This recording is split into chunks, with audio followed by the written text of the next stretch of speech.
클릭해 주셔서 감사합니다. 오늘 하루 좋은 일만 가득하시길 정성을 다해 기원드립니다. 야담TV 이야기 시작하겠습니다. 혼례 당일 아침, 신랑 덕수가 들뜬 마음으로 신부 방 문을 활짝 열었습니다. 택시야, 이제 우리 가오라? 그런데 웬걸요?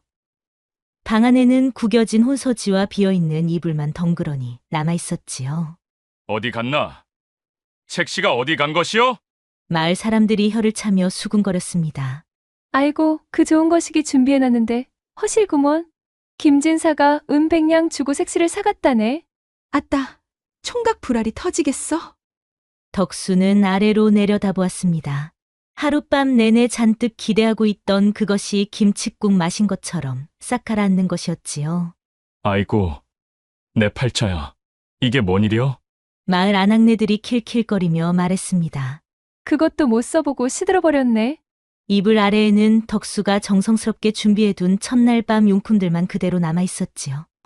꿀, 참기름, 그리고 마을 아지매가 몰래 건네준 비밀스러운 약재들까지. 아이고, 이 좋은 것들을 다 어쩌라고. 덕수가 물건들을 하나씩 들어올리며 한숨을 내쉬었습니다. 마을 아낙네들이 방문 앞에 모여들어 킬킬거리며 구경하고 있었지요. 어메, 저것 봐라. 꿀이랑 참기름까지 준비해뒀네. 아이고, 총각이 얼마나 애를 썼을꼬? 그런데 정작 쓸 색시가 없으니 무슨 소용이요? 덕수의 얼굴이 사과처럼 빨갛게 달아올랐습니다. 다들 뭘 그리 구경하시는 거요? 볼 게 뭐가 있다고? 아이고, 화내지 말거라. 우리도 안타깝다 말이야. 마을 이장이 어깨를 토닥이며 말했습니다. 덕수야, 세상에 여자가 준하 하나뿐이겠느냐? 다른 처녀 구해서 혼인하면 되지 않겠나? 이장님, 그게 그리 쉬운 일인가요? 춘하만큼 예쁜 처녀가 어디 또 있겠어요? 아이고, 그 김진사 천벌을 받을 놈. 남의 색시를 가로채다니. 백냥이면 큰돈이긴 하지만 그래도 너무하지 않나? 덕수는 주먹을 불끈 쥐었습니다. 그 망할 김진사, 내가 가만 안 둬. 야야, 함부로 덤비지 마라. 김진사가 얼마나 세력이 큰 양반인데. 그래도 이런 식으로 당할 순 없어. 덕수는 혼례복을 벗어던지고 평상복을 걸쳤습니다. 어디 가는 게야? 술이나 마시러 가야지. 이런 날엔 술밖에 답이 없어. 아이고, 술 마시고 주정 부리지는 마라. 덕수는 터벅터벅 주막을 향해 걸어갔습니다. 뒤에서는 마을 사람들의 수근거리는 소리가 들려왔지요. 아따, 불쌍하기도 해라. 첫날 밤도 못 치르고 색시 뺏기다니. 그래도 젊으니까 금방 있겠지 뭐. 덕수의 어깨는 점점 더 축 늘어졌습니다. 덕수는 주막에서 막걸리를 벌컥벌컥 마시며 풀이 죽은 것이기만 바라보고 있었지요. 아이고, 내 신세가 이게 뭐여? 총각, 그만 좀 마셔. 취하겠어. 주모가 걱정스럽게 말했지만 덕수는 들은 척도 안 했지요. 더 주시오. 오늘은 죽도록 마셔야 되겠소. 한 사발, 두 사발, 어느새 다섯 사발을 비운 덕수는 비틀거리며 일어났습니다. 어디 가는 게야? 바람 좀 쐬러 가오. 덕수는 휘청거리며 뒷산으로 올라갔습니다. 출기운의 발걸음이 엉성했지만 자꾸만 걸음이 산 깊숙이로 향했지요. 아이고, 춘하야. 내가 뭘 잘못했길래 말도 없이 그리 간 것이오. 중얼거리며 걷던 덕수가 갑자기 멈춰섰습니다. 저게 뭐지? 나무 사이로 이상한 그림자들이 움직이는 것이 보였기 때문이었지요. 달빛에 비친 그림자들이 뭔가 수상했습니다. 사람인가? 아니면 짐승인가? 덕수는 술이 확 깨면서 조심스럽게 그림자들 쪽으로 다가갔습니다. 그런데 그림자들에서 이상한 소리가 들려왔습니다. 휘리릭, 챙. 하하. 야, 분명히 사람 소리였는데 여자 목소리 같았습니다. 여자가 이 밤중에 산에서 뭘 하는 거지? 덕수는 더욱 조심스럽게 다가가 큰 바위 뒤에 숨었습니다. 그리고 살며시 고개를 내밀어 보았지요. 어메, 저게 뭐야? 덕수의 입이 떡 벌어졌습니다. 달빛 아래에서 세 명의 여인이 칼춤을 추고 있었던 것이지요. 그런데 그냥 칼춤이 아니었습니다. 저 여자들이 진짜 무공을 쓰는 건가? 여인들의 몸놀림이 마치 나비처럼 가볍고 빨랐습니다. 칼끝에서 달빛이 반짝거리며 아름다운 궤적을 그렸는데 그 중에서도 가장 앞서 있던 여인은 키도 크고 몸매도 늘씬했는데 무엇보다 칼솜씨가 예술이었지요. 으와, 저 여인이 장난이 아니네. 덕수가 넋을 잃고 바라보고 있을 때였습니다. 갑자기 칼춤을 추던 여인이 동작을 멈추고 덕수가 숨어있는 바위 쪽을 쳐다보는 것이었지요. 누구야? 거기 숨어서 훔쳐보는 놈. 덕수의 심장이 쿵쾅거렸습니다. 들켰나? 여인의 날카로운 목소리에 덕수는 바위 뒤에서 벌벌 떨었습니다. 야, 나와. 안 나오면 이 칼로 바위째 베어버린다. 덕수는 어쩔 수 없이 두 손을 번쩍 들고 바위 뒤에서 나왔습니다. 죄송해요. 그냥 지나가다가. 그런데 여인이 덕수를 위아래로 훑어보더니 코웃음을 치는 게 아니겠습니까? 이게 뭐야? 색시도 지키지 못한 놈이 여기서 뭐하고 있는 거야? 어떻게 그걸. 온 마을이 다 아는 일을 모를 리 있나? 헐레날 색시 뺏긴 총각 말이야. 다른 두 여인도 킬킬거리며 다가왔습니다. 언니, 저 총각 딱하네요. 전날 밤도 못 지르고 불쌍해라. 아이고, 그 좋은 거시기 준비해놨을 텐데 말이야. 덕수의 얼굴이 불타오르듯 빨개졌습니다. 아니에요. 그런 거 아니에요. 가장 키 큰 여인이 칼을 휘둘러 보이며 말했습니다. 야, 총각아.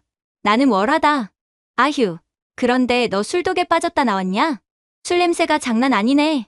얼마나 마신 거야? 그런데 말이야, 총각아. 색시 뺏긴 게 그렇게 억울하면 되찾아올 생각은 안 하고 여기서 뭐 하는 거야? 되찾아온다고요? 어떻게요? 어떻게긴 뭐가 어떻게야. 뺏어오면 되지. 덕수가 고개를 저었습니다. 그게 말처럼 쉬운가요? 김진사는 제법 위세가 있는 양반인데. 월화가 다른 두 여인을 보며 웃었습니다. 얘들아, 이 총각 겁쟁이네. 그러게요, 언니. 사내가 되어서 색시 하나 못 지키면서 술독에 빠질 용기는 있나 보네요. 덕수가 발끈했습니다. 겁쟁이라뇨. 저도 할 말은 해요. 그럼 뭐? 김진사한테 가서 색시 내놔 하고 따질 거야? 그건.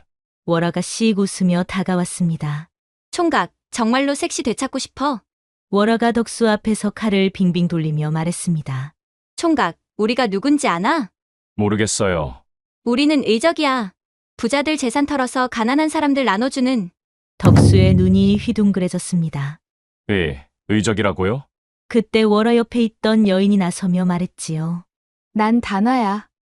우리 언니 월화는 아까 봤고. 저쪽이 국화야. 단화가 손가락을 튕기자 바위가 탁 소리를 내며 반으로 갈라졌습니다. 바위가 쪼개지다니. 그때 국화가 나무 위로 훌쩍 뛰어올랐다가 한 바퀴 돌며 내려왔지요. 우리 셋이 힘을 합치면 못할 일이 없어. 덕수가 벌린 입을 다물지 못하고 있을 때 월화가 심각한 표정으로 말했습니다. 총각, 내 색시를 뺏어간 김진사가 얼마나 나쁜 놈인지 아나? 나쁘긴 하지만. 그 놈이 지금까지 몇 명의 처녀를 농락했는지 아나?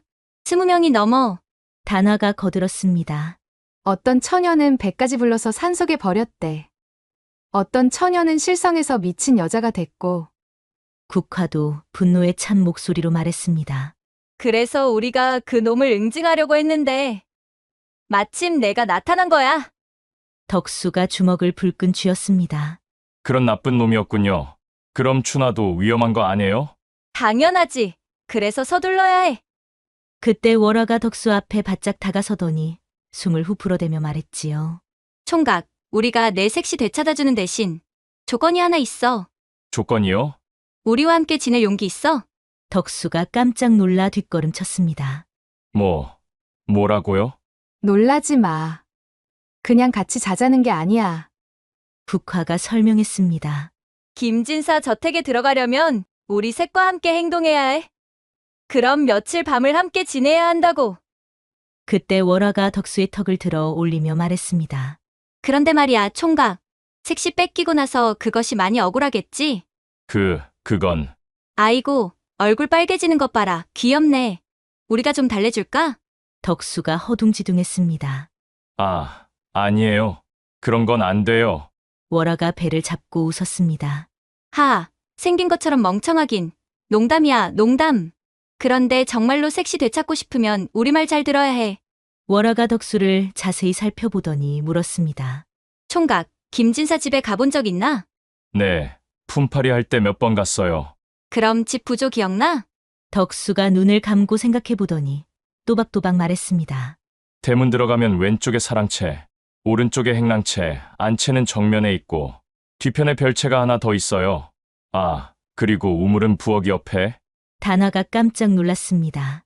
어메, 이놈 기억력이 장난 아니네. 담장 높이는 어느 정도였지? 한 길 반 정도? 담장 위에 기와 조각들이 박혀 있고 남쪽 담장 모서리 부분에 구멍이 하나 뚫려 있었어요. 월화와 국화가 서로 눈짓을 주고받았습니다. 이거 완전 보물이네. 그럼 본격적으로 훈련을 시작해볼까? 월화가 덕수 앞에 서더니 말했습니다. 총각, 이름이 뭐야? 덕수요. 좋아, 덕수야. 지금부터 우리가 특별히 단련시켜 줄 테니까 각오해. 다나가 나무 막대기를 하나 집어들었습니다. 먼저 몸을 풀어야지. 덕수야, 저고리 벗어봐. 네, 왜요? 몸 상태를 봐야 어떻게 훈련시킬지 알 수 있잖아. 덕수가 머뭇거리자 국화가 다가와서 저고리를 훌러덩 벗겨버렸습니다. 아이고, 갑자기 뭐 하는 거요? 어머, 가슴팍이 의외로 두툼하네? 월화가 덕수의 팔뚝을 만져보며 말했습니다. 근육도 제법 있고. 이놈, 거시기는 어떻게 생겼나? 에이, 그건 안 돼요? 덕수가 화들짝 놀라 바지를 붙잡았습니다. 보기만 하는 건데 뭘 그렇게 부끄러워해. 아니다, 섹시도 못 본 것을 우리가 먼저 보면 안 되겠네. 그때 월화가 진지하게 말했습니다.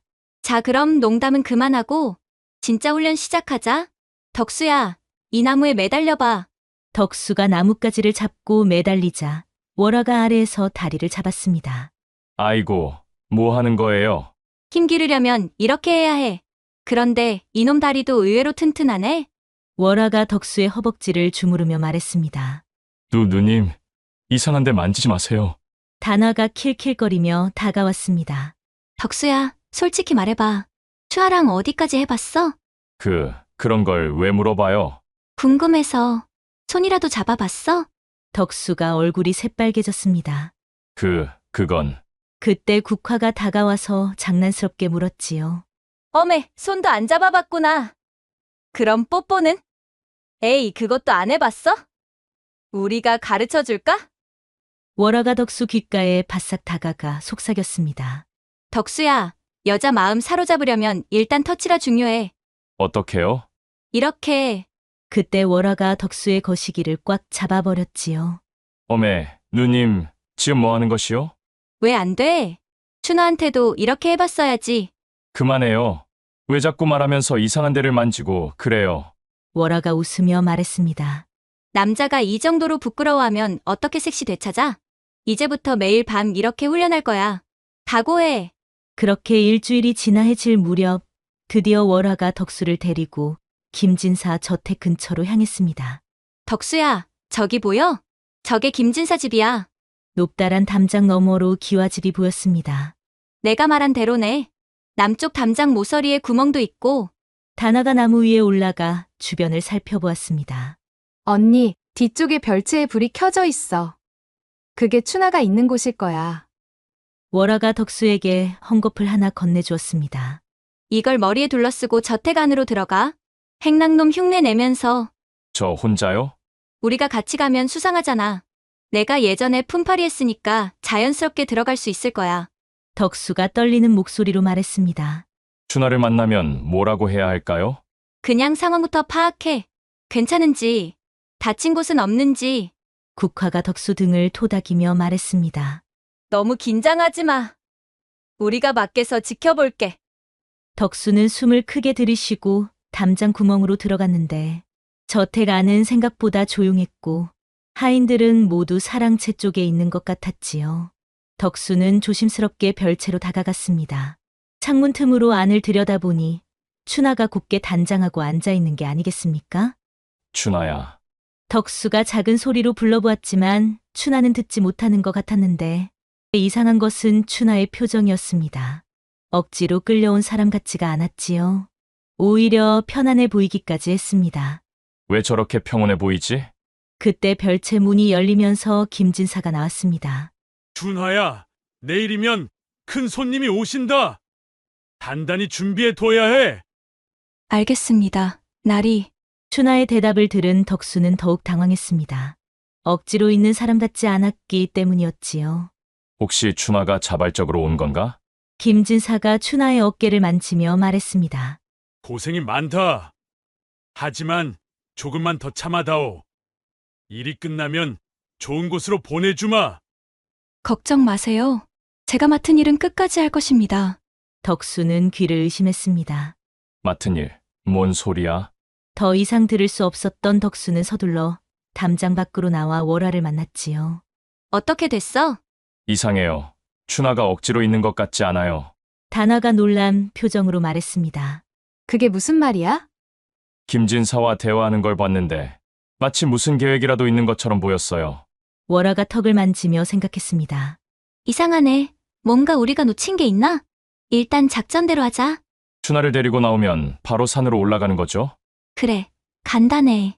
그때였습니다. 갑자기 횃불이 여기저기서 켜지기 시작하더니 검은 옷의 사내들이 나타났습니다. 누구냐? 도둑이야! 이놈을 잡아라! 덕수야, 어서 별채로 가. 누구냐? 너희들은! 사내들이 의적 여인들에게 달려들었지만 상대가 되지 않았습니다.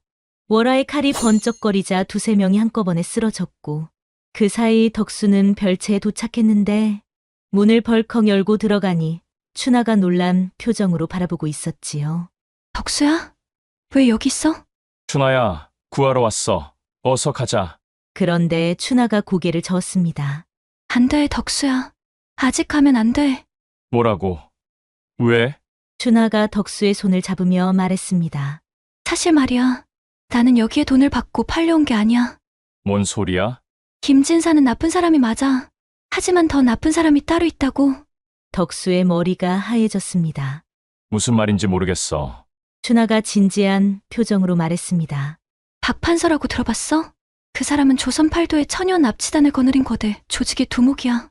중국 황실과도 연결되어 있고 조선 조정 대신들 중에도 한 통속이 있어. 처녀들을 중국으로 팔아넘기는 일을 하고 있어. 그럼 너는? 나는 그 증거를 잡으러 온 거야. 김진사는 박판서의 하수인일 뿐이라고. 그때 밖에서 칼 부딪히는 소리가 요란하게 들려왔습니다. 그때 문이 벌컥 열리며 김진사가 들어왔는데 뒤에는 더 나이 많은 사내가 따라왔지요. 결국 왔구나. 박판서님, 저들이 방해꾼들입니다. 박판서가 차갑게 웃으며 말했습니다. 재미있군. 작은 물고기들이 큰 상어를 잡으려 한다니. 너희가 아무리 발버둥 쳐도 소용없다. 내 뒤에는 조선 팔도 관리들과 중국 상단이 버티고 있으니까. 박판서가 음산한 웃음을 지으며 말했습니다. 준화야, 이 차가 내 옛 신랑감이구나. 판서님 어떻게 처리할까요? 죽이기엔 아직 이르고. 일단 지하로 데려가자. 박판서가 손짓하자 검은 옷사내들이 덕수를 붙잡았습니다. 나라 이놈들아! 춘하야! 춘하가 안타까운 표정을 지었지만 아무 말도 할 수가 없었지요. 그리고 덕수는 지하로 끌려갔습니다. 계단을 내려가니 축축하고 어두운 공간이 나타났지요. 이게 뭐야? 지하실 곳곳에 여자들의 옷가지와 비녀들이 흩어져 있었습니다. 벽에는 여러 개의 철창이 있었고 그 안에서 신음소리가 들려왔지요. 누구시오? 어둠 속에서 여인의 목소리가 들렸습니다. 저는 덕수라고 합니다. 당신들은 왜 여기에 갇혀 있소? 김진사와 박판서가 우리를 중국으로 팔아넘기려고 가둬놓은 곳인데 처녀들이 나 말고 20명 정도 더 있어요. 그때 위에서 발소리가 들려왔습니다. 춘하가 혼자 내려오고 있었지요. 춘하야, 춘하가 덕수가 갇힌 철창 앞에 왔습니다. 손에는 열쇠를 들고 있었지요. 덕수야, 조용히 해. 춘하가 철창을 열어주며 속삭였습니다. 지금 박판서와 김진사가 위층에서 회의를 하고 있어. 이 틈에 도망쳐야 해. 춘하야. 너는 도대체 정체가 뭐야? 뭘 하려는 거야? 아까 하려던 말이 뭐였어?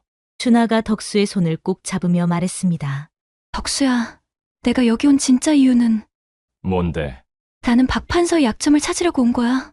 김진사를 통해서 말이야. 덕수가 깜짝 놀랐습니다. 그럼 너는 첩자였던 거야? 그렇다고 할 수도 있고 아니라고 할 수도 있어. 춘하의 눈에서 눈물이 흘렀습니다. 덕수야, 나는 정말로 너를 사랑해. 이건 진심이야. 춘아야, 하지만 내게는 해야 할 일이 있어. 이 처녀들을 모두 구해야 해. 덕수가 춘하를 끌어안았습니다. 그럼 같이 하자. 나도 도울게. 위험해. 위험하든 말든 상관없어. 내가 하는 일이라면 나도 함께 할게. 춘하가 덕수를 꼭 안으며 말했습니다. 고마워. 정말 고마워. 그런데 그때 위에서 춘하를 급히 찾고 있는 박판서의 목소리가 들려왔지요. 춘아, 어디 있느냐? 춘하가 덕수에게 다급히 말했습니다. 어서 다른 처녀들을 풀어줘. 나는 위로 올라가서 시간을 벌게. 춘하가 위로 올라가자 박판서가 기다리고 있었습니다. 춘아야, 지하에서 뭘 했느냐? 그냥 덕수놈 상태를 좀 봤어요. 박판서가 의심스러운 눈으로 춘하를 바라보았습니다. 혹시 땀만 품은 건 아니지? 춘하가 고개를 저었습니다. 아니에요. 약속대로 하겠어요. 그때 김진사가 다급히 뛰어왔습니다. 큰일 났습니다. 지하의 계집들이 모두 사라졌습니다. 뭐라고? 어떻게 된 일이냐? 철창이 모두 열려 있고 한 놈도 남지 않았습니다. 춘아, 내가 풀어준 거구나. 춘하가 담담히 말했습니다. 맞아요. 이 배신자년, 감히 나를 속였느냐?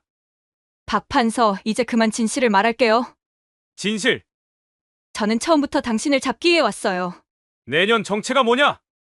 춘하가 품에서 작은 칼을 꺼내며 말했습니다. 제 언니를 기억해요? 3년 전에 당신이 중국으로 팔아넘긴 춘향이요. 뭐라? 춘향이의 동생. 당신 때문에 언니는 중국 가는 배에서 바다에 뛰어들어 죽었어요. 그래서 3년 동안 준비했어요. 당신을 잡을 방법을 찾으면서. 그때 덕수가 뛰어들어왔습니다. 춘아야, 덕수야, 위험해. 어서 가. 무슨 소리야? 안 돼. 혼자 둘 수 없다고. 박판서가 소리쳤습니다. 다 죽여버려라. 김진사와 부하들이 덕수와 춘하에게 달려들었습니다. 그런데 이때 밖에서 월화의 목소리가 들려왔습니다. 덕수야, 춘하야, 우리가 왔다. 월화, 단화, 국화가 문을 박차고 들어왔습니다. 늦어서 미안하구먼. 춘하가 놀란 표정으로 말했습니다. 뭐라 언니? 춘하야, 내가 춘향이 동생이었구나. 이제 알겠어. 언니도 알고 있었어요? 우리도 춘향이 사건을 조사하고 있었거든. 그런데 내가 먼저 움직였던 거구나. 덕수가 춘하의 손을 꼭 잡았습니다. 춘아야, 이제 다 알겠다. 그동안 얼마나 애썼을꼬. 춘하의 눈에서 눈물이 흘렀습니다. 덕수야, 미안해. 속여서 미안해. 뭘 속였다고 하는 게야. 마음만은 진짜였지 않았나? 덕수가 춘하를 끌어안으며 말했습니다. 아이고, 이제 같이 해보세. 내 언니 원수도 갚고 우리 앞날도 지켜보자고. 고마워. 정말 고마워. 이놈들을 모두 죽여라. 한 놈도 살려두지 마라. 김진사와 10여 명의 부하들이 일제히 달려들었습니다. 아이고, 이거 죽겠구먼. 덕수가 화들짝 놀라며 춘하와 함께 월화 뒤로 숨자 월화가 번개처럼 나타나 칼을 휘둘렀지요. 야! 월화의 칼에 김진사의 부하 셋이 한꺼번에 나가 떨어졌고 단화도 지지 않고 주먹을 날렸습니다. 야! 꽈당. 부하 둘이 벽에 박혀 기절했지요. 그런데 김진사의 부하들도 만만치 않았습니다. 칼과 창을 들고 사방에서 달려들었지요. 철컹, 월화의 칼과 부하의 칼이 부딪히며 불꽃이 튀었습니다. 국화는 칼 대신 다리를 높이 들어 발차기를 수없이 날렸지요. 하핫! 으악! 남은 부하들이 뒤엉켜 넘어졌고 난리도 아니었지요. 어메, 저 누님들은 사람이야? 귀신이야?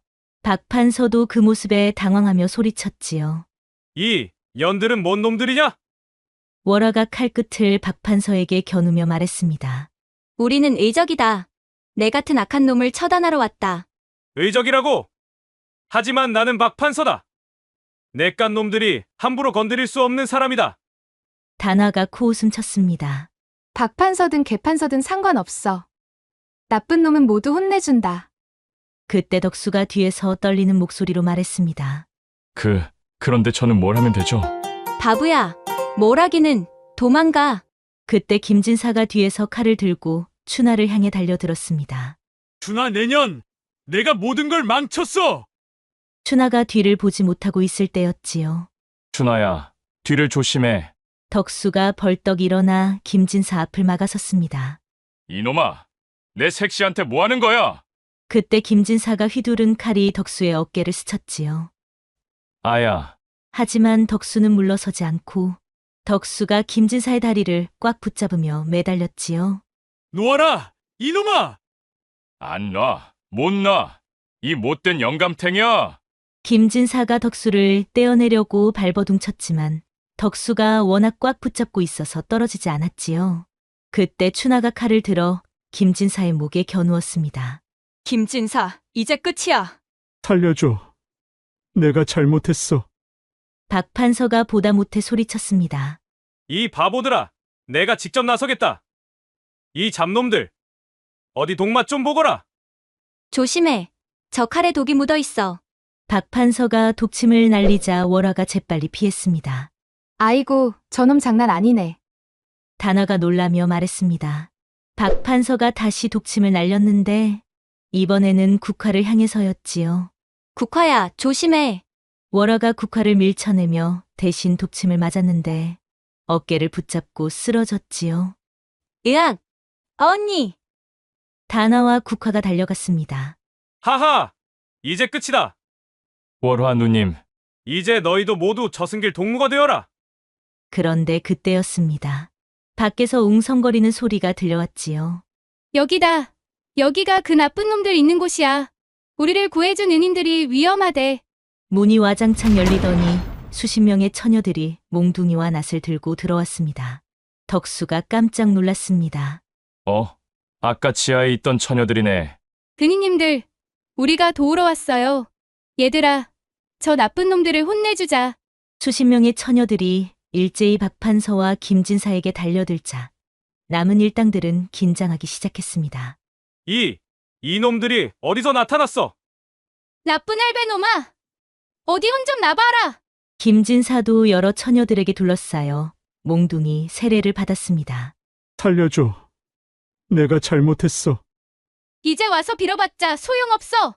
그 사이 월화가 겨우 일어났습니다. 아이고, 독이 생각보다 약하네. 언니, 괜찮아? 어깨가 좀 얼얼하지만 견딜만해. 월화가 칼을 들어 박판서에게 다가갔습니다.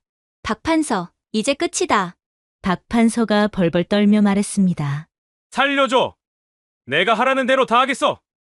춘하가 차갑게 말했습니다. 언니 원수는 반드시 갚겠어. 춘향 언니, 이제 편히 쉬어. 춘하의 칼이 박판서의 목을 겨눴습니다. 꽈당. 결국 박판서는 춘하의 칼에 쓰러졌고 김진사는 처녀들의 몽둥이에 맞아 기절했지요. 만세, 이겼다. 이겼어. 덕수야, 수고했다. 에이, 저는 뭘 한 게 없는 거려. 그때 덕수가 춘하의 손을 잡으며 말했습니다. 준아야, 이제 정말로 우리 혼례를 올리자. 그래, 덕수야. 이번에는 아무도 우리를 못 막을 거야. 저기 덕수야, 춘화야, 내가 할 말이 있어. 우리는 이제 떠나야 해. 덕수가 깜짝 놀랐습니다. 왜요? 좀 더 계시면 안 돼요? 우리는 떠돌이야. 한 곳에 오래 머물 수는 없어. 다나도 아쉬운 듯 말했습니다. 우리가 처리해야 할 나쁜 놈들이 아직 많이 남아있거든. 국화가 춘하를 끌어안으며 말했습니다. 춘하야, 행복하게 살아. 언니 원수도 갚았으니 이제 마음 편히 살아도 돼. 춘하의 눈에서 눈물이 흘렸습니다. 언니들, 고마워요. 정말 고마워요. 월화 누님, 단화 누님, 국화 누님, 저희를 도와줘서 정말 고마웠어요. 월화가 덕수의 어깨를 토닥이며 말했지요. 덕수야, 내가 진짜 사내가 됐구나. 처음 봤을 때와는 완전히 달라졌어. 그런가요? 그럼, 색시 하나 못 지키던 겁쟁이가 이제는 악한 놈들과 맞서 싸우는 용감한 사내가 됐잖아. 월화가 품에서 작은 주머니를 꺼내 덕수에게 건네주었습니다. 이건 우리가 주는 혼례 선물이야. 뭐예요? 열어보면 알아. 덕수가 주머니를 열어보니 반짝이는 은전들이 들어있었습니다. 이런 걸 어떻게 받아요? 우리가 나쁜 놈들한테서 뺏은 거야. 너희가 받는 게 맞아. 덕수야, 그런데 이것도 있어. 또 뭐예요? 우리가 특별히 만든 비법서야. 다나가 웃으며 말했습니다. 첫날 밤에 춘하 기쁘게 해주는 방법들이 다 적혀 있어. 아이고, 그런 것까지. 월화가 덕수 귓가에 속삭였습니다. 우리가 직접 경험한 건 아니지만 여러 곳에서 들은 비법들이야. 나중에 혼자 볼 때 봐. 춘화 실망시키면 안 되잖아. 그렇게 모든 선물을 전해주고 나자 의적 여인들은 떠났습니다. 그리고 며칠 후 덕수와 춘하의 첫날 밤이었지요. 신방에 들어선 덕수는 떨리는 마음으로 춘하를 바라보았지요. 준아야, 이제 정말 우리만의 시간이네. 덕수야, 그런데 나 처음이라 잘 모르겠어. 덕수가 의적 누나들이 준 보자기를 꺼내며 말했습니다. 걱정 마. 월화 누나들이 비법서를 줬어. 뭐가 적혀 있는데? 덕수가 비법서를 펼쳐보니 온갖 그림과 글씨가 빼곡했지요. 어메, 첫 번째, 여인의 마음부터 녹여라. 두 번째, 서두르지 말고 천천히. 세 번째, 꿀과 참기름 활용법. 춘하가 얼굴을 붉히며 말했습니다. 아이고, 부끄러워. 그런 것까지 가르쳐줬어? 고진감래라 하였습니다. 힘든 일을 겪은 후에 단맛 같은 즐거움이 찾아온다는 뜻으로 덕수가 훈련할 색시를 잃고 절망에 빠졌지만 의적 누나들을 만나 진정한 우정을 쌓고 결국 더 큰 행복을 얻게 되었던 것처럼 말이지요. 때로는 우리가 잃는다고 생각했던 것이 더 큰 행복으로 가는 길이 되기도 합니다. 만약 여러분이 덕수 입장이었다면 어떻게 했을까요? 춘하를 포기하고 바로 새 색시를 구했을까요? 아니면 덕수처럼 끝까지 되찾으려 노력했을까요? 한양 변두리 작은 기와집, 김진사는 아내를 병으로 먼저 보내고 어린 여종과 지내고 있었습니다. 그의 여종 다나는 어려서부터 주인을 남몰래 사모였지만 천한 신분 때문에 마음을 숨겨야만 했지요. 그런데 어젯밤 김진사가 기방에서 도박으로 백냥을 잃고 절망에 빠져 있을 때였습니다. 김진사는 술잔만 기울이며 한숨만 푹푹 내쉬고 있었지요. 아이고 매, 이번엔 정말 큰일 났구나. 백냥이라는 큰 돈을 내가 미쳐도 정말 단단히 미쳤지. 어젯밤 기방에서 도박으로 백냥을 날린 김진사는 절망에 빠져 있었지요. 빚쟁이들이 내일까지 돈을 가져오지 않으면 집과 토지를 모두 몰수하겠다고 으름장을 놓았거든요. 부인, 내가 정말 미안하오. 죽은 부인 얼굴 볼 면목도 없소. 김진사는 3년 전 세상을 떠난 아내의 영정을 바라보며 눈물을 글썽였습니다. 그리고 아내가 없는 적막한 밤이면 홀로 누워 천장만 바라보곤 했는데 가끔은 다나가 방 앞을 지날 때면 이상한 마음이 들기도 했답니다. 그때 문 밖에서 부시럭부시럭 소리가 났습니다. 여종 다나가 물동이를 이고 들어오는 소리였지요. 주인님, 물 키러 왔습니다. 다나는 어려서부터 김진사 댁에서 자란 여종이었는데 김진사가 장가들기 전부터 있었으니 벌써 15년째 한 집에서 살고 있었지요. 그런데 사실 다나는 김진사를 남몰래 사모하고 있었습니다. 어린 시절부터 자신을 친동생처럼 예뻐해 준 김진사에게 언제부턴가 다른 감정을 느끼게 되었거든요. 특히 김진사가 호라비가 된 후로는 그 마음이 더욱 깊어졌답니다. 그렇게 다나는 밤마다 김진사 방 앞을 지나며 혼자만의 상상에 빠지곤 했답니다. 주인님이 혼자 계시는 밤이면 얼마나 외로우실까. 내가 곁에서 따뜻하게 안아드리고 싶은데. 다나는 우물가에서 주인이 돈을 잃었다는 이야기가 사실인지 확인하고 싶었습니다. 주인님, 혹시 어디 아프신 곳이라도 있으신가요? 얼굴이 영 시퍼렇게 안 좋아 보입니다. 김진사가 고개를 들어 다나를 바라보았습니다. 언제부턴가 다나가 여인스럽게 자란 것을 새삼 느꼈지요. 아이고, 다나야, 이놈의 세상이 어찌 이리 꼬여버렸는고. 무슨 걱정이신데요? 혹시나 제가 도울 수 있는 일이라면. 김진사는 한참을 망설이다가 입을 열었습니다. 사실은 어젯밤에 큰 실수를 했구나. 도박판에서 백냥이나 되는 큰 돈을 날려버렸어. 다나의 눈이 동그래졌습니다. 백냥이면 보통 사람이 10년은 먹고 살 수 있는 큰 돈이었거든요. 어머나, 그럼 어쩌시려고요? 내일까지 못 갚으면 이 집도 토지로 다 빼앗긴다. 이제 정말 쫄딱 망했어. 그때 다나의 눈에 이상한 빛이 번뜩였습니다. 오랫동안 마음속에 품고 있던 계획을 실행할 때가 온 것 같았거든요. 다나는 김진사 앞에 무릎을 꿇고 앉으며 조심스럽게 입을 열었지요. 주인님, 제가 그 돈을 마련해 드릴 수 있을 것 같은데요.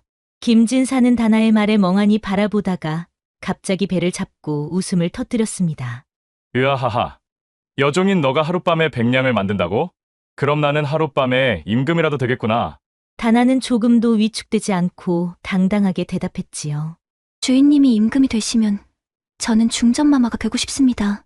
아니, 후궁이라도 좋고요. 아이고, 다나야. 너 완전히 정신이 나갔구나. 여종 주제에 중전마마라니. 김진사가 코웃음을 치자 다나가 한 발 더 다가서며 말했습니다. 주인님, 저를 우습게 보지 마세요. 제게는 비장의 무기가 있거든요. 비장의 무기라니? 그 쪼맨하고 덜 자란 몸뚱이로 뭘 할 수 있다는 것이냐? 바늘구멍만 한 것이기로? 다나의 얼굴이 빨갛게 달아올랐지만 오히려 더욱 대담해졌지요. 주인님, 여자의 몸은 작아도 남정네들 홀리는 재주는 바다만 하답니다. 특히 밤일은 말이지요. 김진사의 눈이 흔들렸습니다. 아내를 잃고 홀로 지낸 지 벌써 3년. 그동안 여인과의 밤일에 대해서는 생각해 본 적도 없었거든요. 그럼 실패하면 어찌할 것이냐? 다나가 저고리 고름을 더욱 느슨하게 풀며 속삭였습니다. 그럼 주인님 마음대로 하세요. 이 몸이든 목숨이든 그냥 막 쓰시라고요. 김진사가 침을 꿀떡 삼키며 다나를 훑어보았습니다. 다나야, 정말 그렇게 해도 된다는 말이냐? 주인님, 제가 거짓말쟁이로 보이세요? 다나가 저고리를 더욱 느슨하게 풀며 속삭였지요.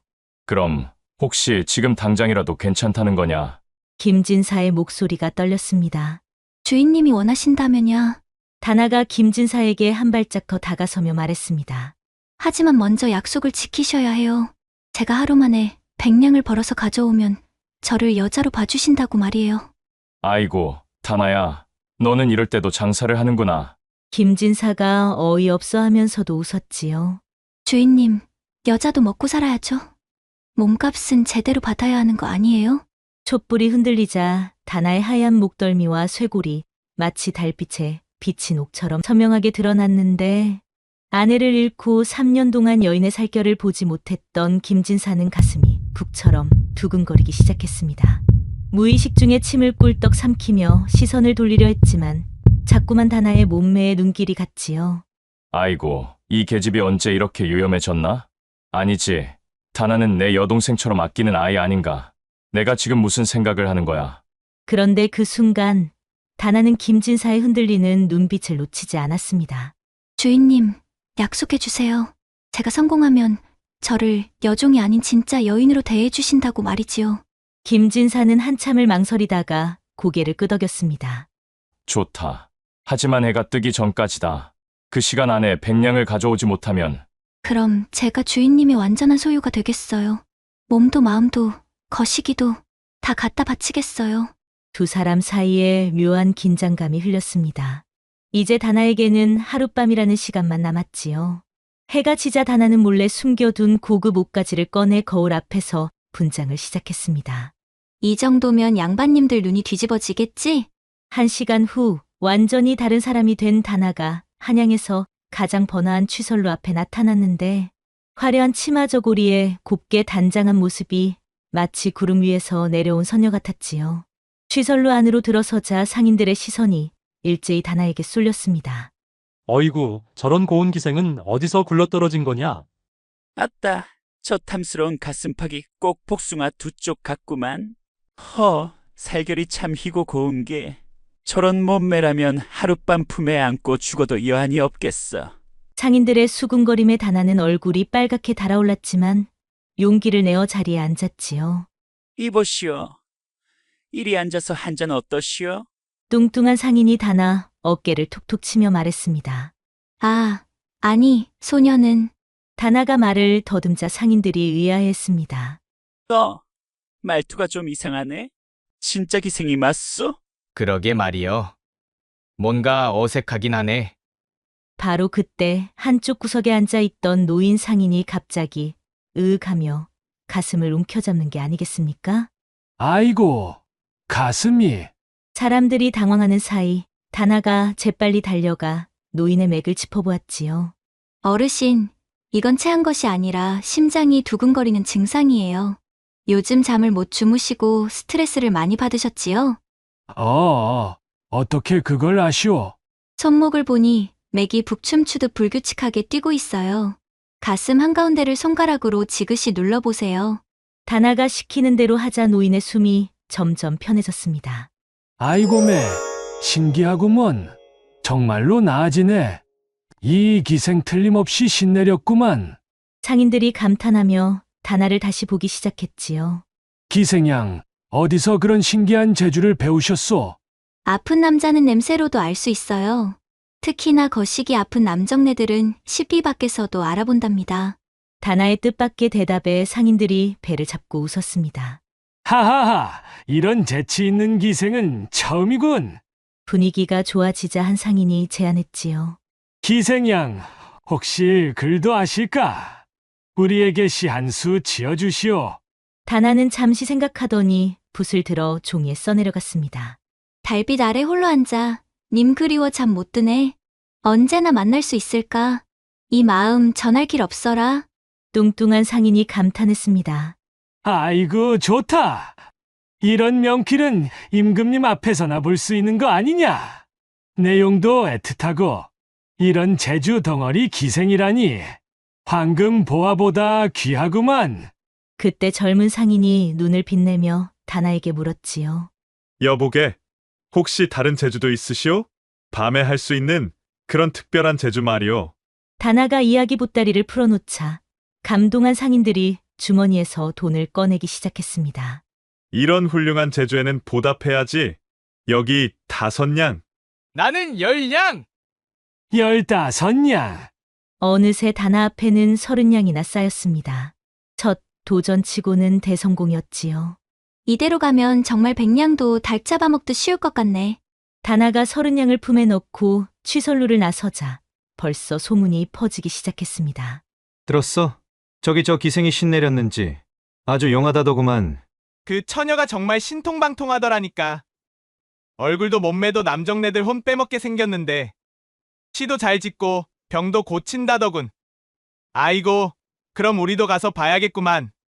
다나는 뿌듯한 마음으로 걸음을 옮겼지만 뒤에서 따라오는 기생들의 시샘 어린 목소리가 들려왔지요. 전현이 뭐라고 남자들이 저렇게 개미 달려들듯 좋아해? 아마 밑에 뭔가 특별한 게 있나 봐. 거시기 말이야. 허참, 우리보다 예쁘지도 않은데 말이지. 다나는 속으로 씩 웃으며 더 큰 무대를 향해 걸음을 재촉했습니다. 30냥으로는 부족했거든요. 이제 양반들이 모이는 곳으로 가야겠어. 월화정이라면 한 번에 큰 돈을 벌 수 있을 거야. 더 큰 돈을 벌기 위해 드디어 월화정에 도착한 다나. 화려한 누각과 붉은 등불이 밤하늘을 수놓고 있었지요. 문 앞에서 서성이는데 나이 든 주모가 나타났습니다. 어이, 거기 처녀. 여기는 내가 올 곳이 아니오. 얼른 가시오. 주모님, 저도 손님들을 상대하고 싶어요. 주모가 다나를 위아래로 훑어보더니 코웃음을 쳤지요. 하룻밤에 얼마나 벌 자신 있어? 주모님, 한 달 수입보다 많이요. 아이고매, 이 계집이 완전히 정신이 나갔군. 한 달 수입이라니. 주모가 배꼽을 잡고 웃다가 갑자기 진지해졌습니다. 그럼 조건이 있어. 내가 번 돈의 30%를 내게 줘야 해. 그리고 손님들이 무슨 추잡한 짓을 해도 나는 모르는 일이야.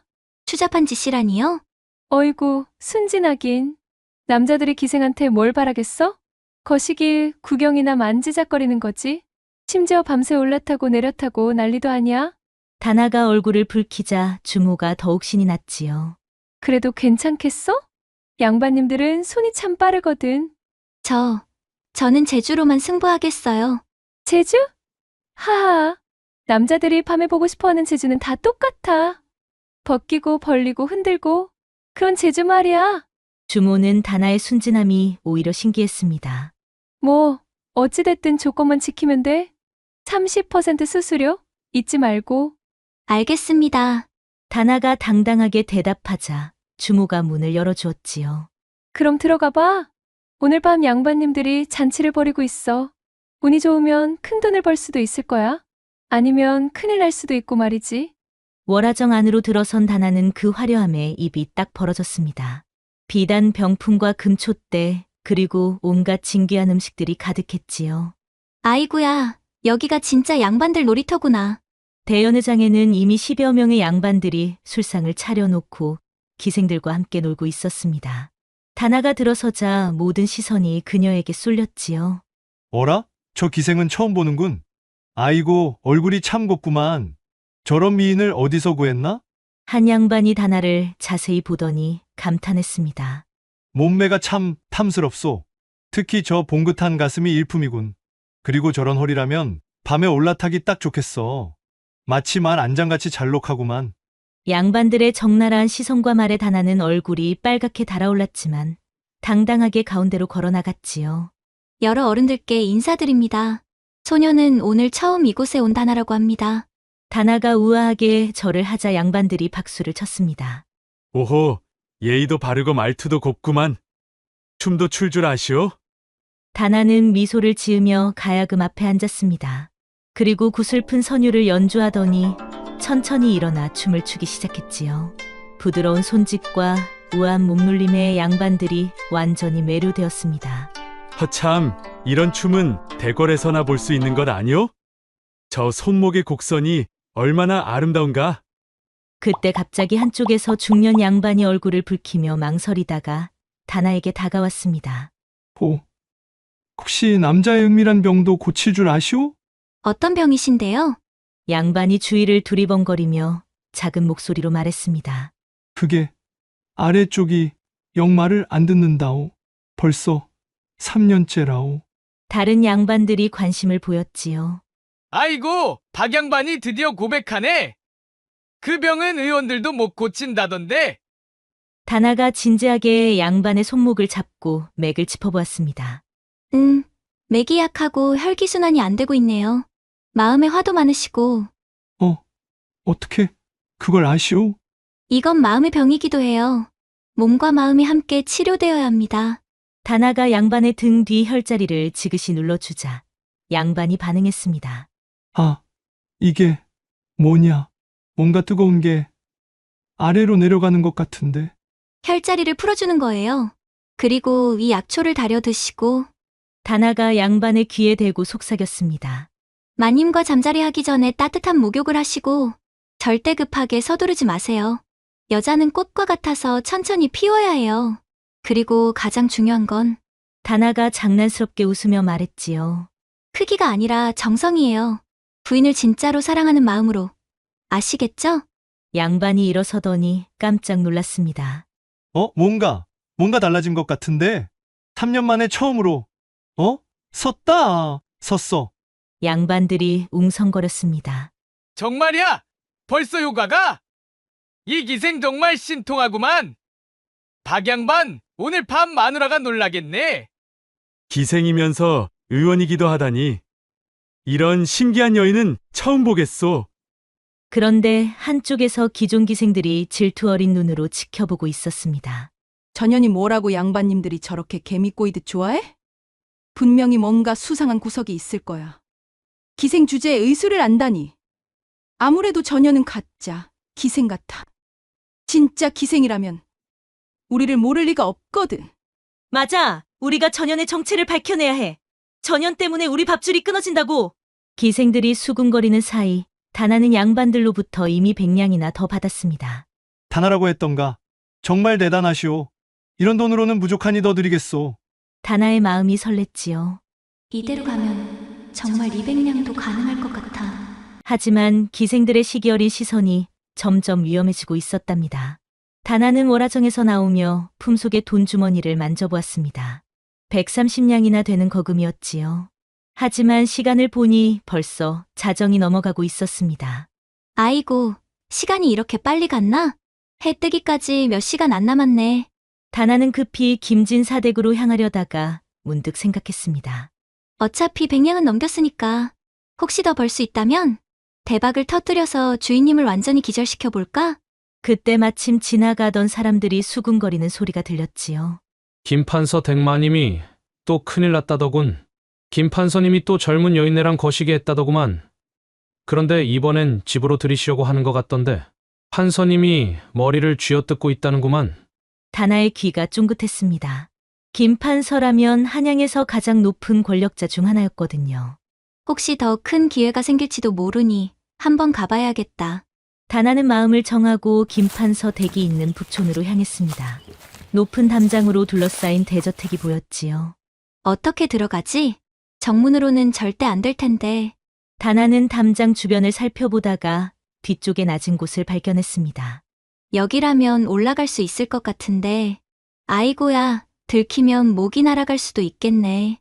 쿵덕쿵덕 심장이 뛰었지만 다나는 용기를 내어 담장을 넘기 시작했습니다. 치마가 걸려 찢어질 뻔하기도 했지요. 으악, 이런 빌어먹을. 비싸게 주고 빌린 옷인데. 가까스로 담 안으로 들어간 다나는 부시럭부시럭 소리를 내지 않으려고 조심스럽게 움직였습니다. 그런데 안채에서 여인의 흐느끼는 소리가 들려왔지요. 훌쩍훌쩍, 아이고, 내 팔자야. 다나가 살금살금 다가가 보니 화려한 옷을 입은 부인이 홀로 앉아 눈물을 흘리고 있었습니다. 저분이 김판서 부인인가? 다나는 조심스럽게 부인 앞에 나타났습니다. 아이고, 깜짝이야. 누구시오? 김판서 부인이 놀라며 뒤로 물러섰지요. 부인, 놀라지 마세요. 저는 사람들의 병을 고쳐주는 의원입니다. 의원이라고? 이런 한밤중에 담장을 넘어 들어오는 의원이 어디 있어? 도둑고양이겠지. 다나가 당당하게 대답했습니다. 부인께서 깊은 고민이 있으시다는 소문을 들었어요. 혹시 제가 도움이 될까 해서 찾아왔습니다. 김판서 부인이 다나를 자세히 보더니 한숨을 푹 내쉬었지요. 휴, 소문이 벌써 밖까지 났구나. 맞아요. 저는 지금 죽고 싶을 만큼 괴로워요. 무슨 일이신지 말씀해 보세요. 부인이 눈물을 훔치며 말했습니다. 우리 서방이 글쎄 젊은 기생을 첩으로 들이려 해요. 나보다 20살이나 어린 계집을 말이에요. 아이고, 그런 일이.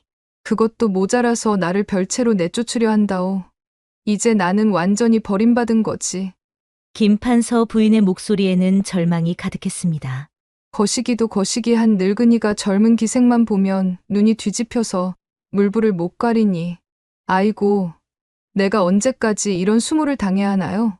다나는 부인의 손을 꼭 잡았습니다. 부인, 저에게 좋은 방법이 있어요. 제가 도와드릴게요. 김판서 부인이 다나의 손을 꼭 잡으며 눈물을 흘렸습니다. 정말 도와주실 거요? 물론이에요. 하지만 제가 김판서 어른과 직접 이야기해야 해요. 그럼 안 돼요. 서방이 알면 큰일 나요. 그때 문이 벌컥 열리며 김판서가 들어왔습니다. 술에 취한 모습이었지요. 마누라, 또 구석에서 훌쩍거리고 있나? 아이고 지겹다. 지겨워. 김판서가 다나를 보고 깜짝 놀랐습니다. 이게 누구냐? 한밤중에 내 집에 웬 계집이? 다나가 당당하게 일어서며 말했지요. 김판서 어른, 저는 사람의 마음을 고치는 의원입니다. 의원이라고? 계집이? 하아, 세상에 이런 웃기는 일이. 김판서가 비웃자 다나가 더욱 진지해졌습니다. 어른, 진정한 사랑이 무엇인지 아십니까? 사랑. 아따, 이 계집이 나한테 사랑 타령을 하네. 어른께서는 지금 새로운 여자만 찾고 계시지만 진짜 보물은 이미 곁에 있다는 걸 모르시는군요. 다나가 김판서 부인을 가리키며 말했지요. 이 부인을 보세요. 어른과 함께 온갖 풍파를 이겨내고 어른을 위해 평생을 바친 여인이에요. 그게 뭐가 대수냐? 이제 늙어서 거시기도 시들었는데 젊은 기생과는 하늘과 땅 차이지. 김판서의 막말에 부인이 더욱 울음을 터뜨렸습니다. 다나가 화가 나서 소리쳤지요. 어른, 여자의 가치가 그런 것뿐입니까? 부인께서는 어른의 든든한 동반자이자 인생의 반려자예요. 아이고, 이 계집이 나한테 훈계질을 하네. 김판서가 소리를 치며 다나의 손을 잡으려고 뻗자 다나가 김판서의 손목을 잡으며 맥을 짚어보았지요. 김판서님, 잠깐만요. 뭘 하는 거야? 맥이 약하고 불규칙하네요. 그리고 이 손목의 탄력을 보니 다나가 심각한 표정을 지었습니다. 김판서님, 솔직히 말씀드릴게요. 젊은 여자를 상대할 기력이 남아있지 않으세요. 뭐라고? 네가 뭘 안다고? 내년이 나랑 잠자리를 가져봤냐? 내 소떼를 보기를 했냐? 나는 아직 팔팔하다니까. 김판서님, 화는 가라앉히시고 저희 말 좀 들어보세요. 몸의 전기가 냇물처럼 말라버렸다니까요. 무리하시면 거기가 아예 썩은 나무처럼 못쓰게 될 수도 있어요. 김판서가 당황했지요. 그런 말 같지도 않은 소리는 하지 마라. 더 심각한 건 젊은 기생과 한 번만 무리해도 신맥이 뒤틀려서 심장이 터질 수 있다는 거예요. 판서님 나이에 그런 격한 운동은 죽겠다고 발악하는 거죠. 이런. 그럼 어찌 하란 말이냐. 부인처럼 어른과 호흡이 맞는 분과 함께 계시는 게 몸에도 좋고 마음에도 좋아요. 젊은 기생은 어르신의 정기를 빨대로 빨아먹듯 금세 지치게 만들 거예요. 김 판서가 자신의 손목을 만져보며 고민했습니다. 정말 내가 자칫 젊은 여인과 놀다가는 죽을 수도 있다는 말인가? 김 판서의 얼굴이 빨갛게 달아올랐지요. 감히 그런. 하지만 부인은 어른을 이해하시고 어른의 몸 상태에 맞춰 다정하게 대해주실 거예요. 김 판서가 아내를 바라보니 그제야 자신이 얼마나 어리석었는지 깨달았습니다. 마누라 내가 미안했소. 김 판서가 무릎을 꿀차 부인이 놀라며 일으켜 세웠지요. 서방님, 고맙습니다. 정말 고마워요. 부부가 껴안고 우는 감동적인 장면이었습니다. 이보시오. 정말 고맙소. 내가 잠시 정신이 나갔었나 보. 이 돈을 받으시오. 김 판서가 백냥이 든 주머니를 내밀었지요. 그런데 바로 그때 밖에서 고함 소리가 들려왔습니다. 도청에서 나왔다. 불법 의료행위를 한 가짜 의원을 잡으러 왔소. 뭐라고? 문이 벌컥 열리며 포졸들이 들어왔습니다. 저기 있다. 저 계집이 신분을 속이고 의원 행세를 한 자다. 다나는 완전히 당황했지요. 포졸들이 다나를 에워싸며 으름장을 놓았습니다. 이 년이 바로 가짜 의원이다. 어서 잡아라. 잠깐! 김 판서가 벌떡 일어서며 포졸들을 막았지요. 감히 내 집에서 무슨 짓이냐? 김 판서님, 이 계집이 신분을 속이고 불법 의료행위를 했습니다. 포졸장이 고개를 숙이며 말했습니다. 그건 내가 판단할 일이다. 물러서라. 포졸들이 당황하는 사이 다나가 앞으로 나서는 게 아니겠습니까? 괜찮습니다. 제가 모든 걸 말씀드릴게요.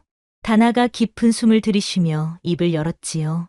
저는 김진사댁 여종 다나입니다. 하지만 원래는 의원 집안 딸이었어요. 뭐라고? 모든 사람들이 깜짝 놀랐습니다. 아버지는 한양에서 유명한 의원이셨는데 억울한 누명을 쓰고 죽임을 당하셨어요. 그때 저는 겨우 10살이었지요. 다나의 목소리에 눈물이 섞였습니다. 아이고매. 그래서 여종이 된 거요? 김 판서 부인이 안타까워했지요. 네, 집안이 몰락하면서 저는 김진사댁에 팔려갔어요. 하지만 아버지에게 배운 의술만은 잊지 않았답니다. 그럼 왜 오늘 밤 이런 위험한 일을 하였느냐? 김 판서가 궁금해하자 다나가 울먹였습니다. 주인님이 도박으로 100냥을 잃어서 내일까지 못 갚으면 집과 땅이 압류된다고 해요. 100냥이라고. 저는 어려서부터 주인님을 좋아했어요. 주인님이 저를 친동생처럼 아껴주셨거든요. 그래서 하룻밤에 100냥을 벌어서 주인님을 구하고 저를 여종이 아닌 여인으로 봐달라고 했어요. 어이구야. 이런 애틋한 사연이. 김 판서 부인이 감동해서 눈물을 흘렸습니다. 이 처녀 참 대단하구먼. 주인을 위해서 목숨까지 걸고. 김 판서도 깊이 감동받았지요. 포졸들아, 이 여인은 죄인이 아니다. 오히려 칭찬받을 일을 한 것이야. 하지만 대감님, 법적으로는 포졸장이 난색을 표했습니다. 법이 뭐가 중요하냐? 이런 충성스러운 여인을 처벌한다면 하늘의 벌을 받을 것이다. 김 판서가 호통을 치자 포졸들이 뒤로 물러섰지요. 대감님이 그렇게 말씀하시니 잘 알겠습니다요. 다나가 김 판서 앞에 무릎을 꿇었습니다. 정말 감사합니다. 덕분에 주인님을 구할 수 있게 되었어요. 일어서거라. 너 같은 훌륭한 여인이 무릎 꿇을 이유가 없다. 김 판서가 다나를 일으켜 세우며 말했지요. 그리고 약속한 100냥도 꼭 가져가거라. 다나는 이제 총 230냥을 손에 쥐게 되었는데 꿈에서나 생각할 수 있는 거금이었지요. 이제 정말로 주인님께 당당하게 갈 수 있겠구나. 어서 가거라. 내 주인이 얼마나 걱정하고 있겠느냐. 그리고 다나야, 혹시나 살아가면서 내 도움이 필요하거든 언제든지 찾아오거라. 김 판서 부부의 따뜻한 배웅을 받으며 다나는 무거운 돈주머니를 품에 꼭 안고 걱정하며 기다리고 있을 김진사댁을 향해 뛰어갔답니다. 동쪽 하늘이 점점 밝아지고 있었지요. 아이고, 해가 뜨기 전에 꼭 도착해야 해. 그때 다나가 돈주머니를 쥐고 정신없이 뛰어가는 모습을 보고 길에서 만난 새벽 장사꾼들이 다나를 신기하게 바라봤습니다. 어이구, 저 처녀가 왜 저렇게 극하게 뛰어가나? 옷차림을 보니 기생 같은데 밤새 큰돈이라도 벌었나 보네. 다나는 숨이 차도 멈추지 않고 계속 뛰었습니다. 마침내 김진사댁이 보였지요. 주인님, 주인님. 다나가 문을 두드리자 안에서 김진사의 목소리가 들려왔습니다. 다나야? 정말 다나냐? 문이 벌컥 열리자 김진사가 나타났는데 밤새 잠을 못 잔 듯 눈이 벌겋게 충혈되어 있었지요. 아이고, 내가 얼마나 걱정했는지 아느냐? 너 혹시 어디 다친 데는 없고? 김진사가 다나를 위아래로 살펴보며 안도했습니다. 주인님, 저 멀쩡해요. 그리고 다나가 무거운 돈주머니를 보여주었지요. 이걸 보세요. 김진사가 돈주머니를 받아보고는 깜짝 놀랐습니다. 이게 뭐냐? 세어보세요. 김진사가 돈주머니를 풀어 엽전을 세기 시작했습니다. 하나, 둘, 셋. 어이구야. 이게 몇 개냐? 230냥이에요. 230냥이라고. 정말로 해냈구나. 다나야, 내가 돌아오지 않아서 얼마나 걱정했는데 정말 약속을 지켰구나. 너는 정말 대단한 여종이다. 하룻밤에 100냥을 벌어 주인을 놀라게 한 기막힌 여종이야. 김진사의 눈에서 눈물이 주르륵 흘러내렸습니다.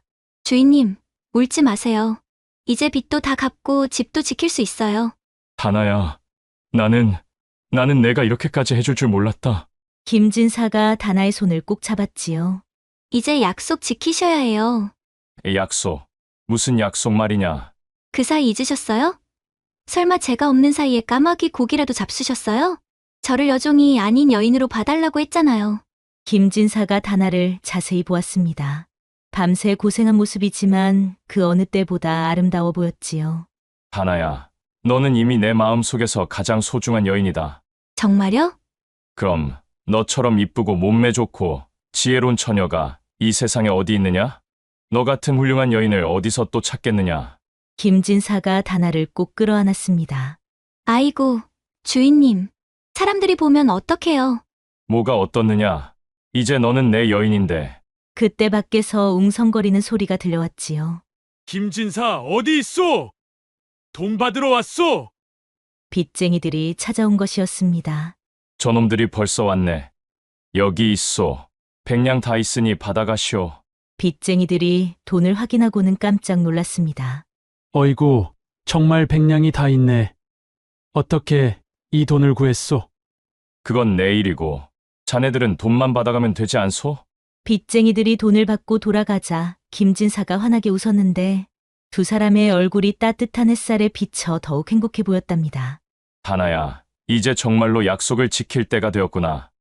주인님. 아니다. 이제 주인님이라고 부르지 마라. 나는 이제 너의 남자다. 김진사가 다나의 엉덩이를 살짝 어루만지자 다나가 말했지요. 그럼 뭐라고 불러야 해요? 서방님이라고 불러라. 아니면 그냥 이름을 불러도 좋고. 다나의 얼굴이 붉어졌습니다. 서방님. 그래, 그렇게 불러주니 가슴이 두근거리는구나. 아이 참, 대낮에 이러시면 어떡해요? 뭐가 어때? 이제 우리는 정식 부부나 다름없는데. 하지만 아직 혼례도 안 올렸는데. 그럼 오늘 당장 혼례부터 올리자. 너무 성급하신 것 아니에요? 성급하다니. 사실 그동안 내가 너를 두고 얼마나 오래 기다렸는데. 이제 더 이상 못 참겠구나. 그때 마침 이웃집 아낙네가 물동이를 이고 지나가다가 두 사람을 보고 깜짝 놀랐습니다. 어이구야, 김진사님이 다나와 저렇게 껴안고 있네. 그래, 그럴 줄 알았다니까. 다나처럼 저리 고운 아이를 호라비가 가만 놔둘 리가 없어. 벌써 볼일 다 봤구만. 그런데 230냥을 하룻밤에 어떻게 번 거야? 아낙네가 급히 다른 이웃들에게 소식을 전했지요. 들었어? 김진사 댁 다나가 하룻밤에 230냥을 벌어왔다더군. 230냥이라고? 그게 말이 되나? 그것도 기생행세를 해서 말이야. 어이구, 그럼 다나가 밤새 무슨 일을 한 거야? 아낙네들이 수군거리며 모여들기 시작했습니다. 아무래도 그 몸매로 양반들을 홀렸나 봐. 맞아. 다나 가슴이 얼마나 탐스러운데. 아따, 부럽다 부러워. 나도 젊었을 때 다나 같은 그런 몸매였으면 얼마나 좋았을까? 그때 아낙들이 이야기를 들은 김진사가 밖으로 나와 당당하게 말했지요. 여러분, 우리 다나는 정당한 방법으로 돈을 벌었습니다. 의술과 제주로 말이요. 정말이요? 물론이죠. 우리 다나는 천하에서 가장 훌륭한 여인입니다. 다나가 부끄러워하며 김진사의 뒤에 숨었지요. 서방님, 소리가 너무 커요. 뭐가 부끄러워? 내가 세상에 자랑하고 싶은 여인인데. 김진사가 다나의 손을 높이 들어 올리며 외쳤습니다. 여러분, 이 여인이 바로 내 자랑스러운 아내가 될 다나입니다. 마을 사람들이 박수를 치며 축하해 주었답니다. 한 달 후 김진사와 다나는 마을 한복판에 의원을 열었습니다. 남은 돈 130냥으로 깔끔한 한옥을 마련했지요. 다나, 의원이라. 간판이 참 그럴듯하네. 김진사가 새로 걸린 간판을 보며 흐뭇해했습니다. 서방님이 써주신 글씨라 더욱 멋져 보여요. 다나가 남편의 팔을 꼭 안으며 말했지요.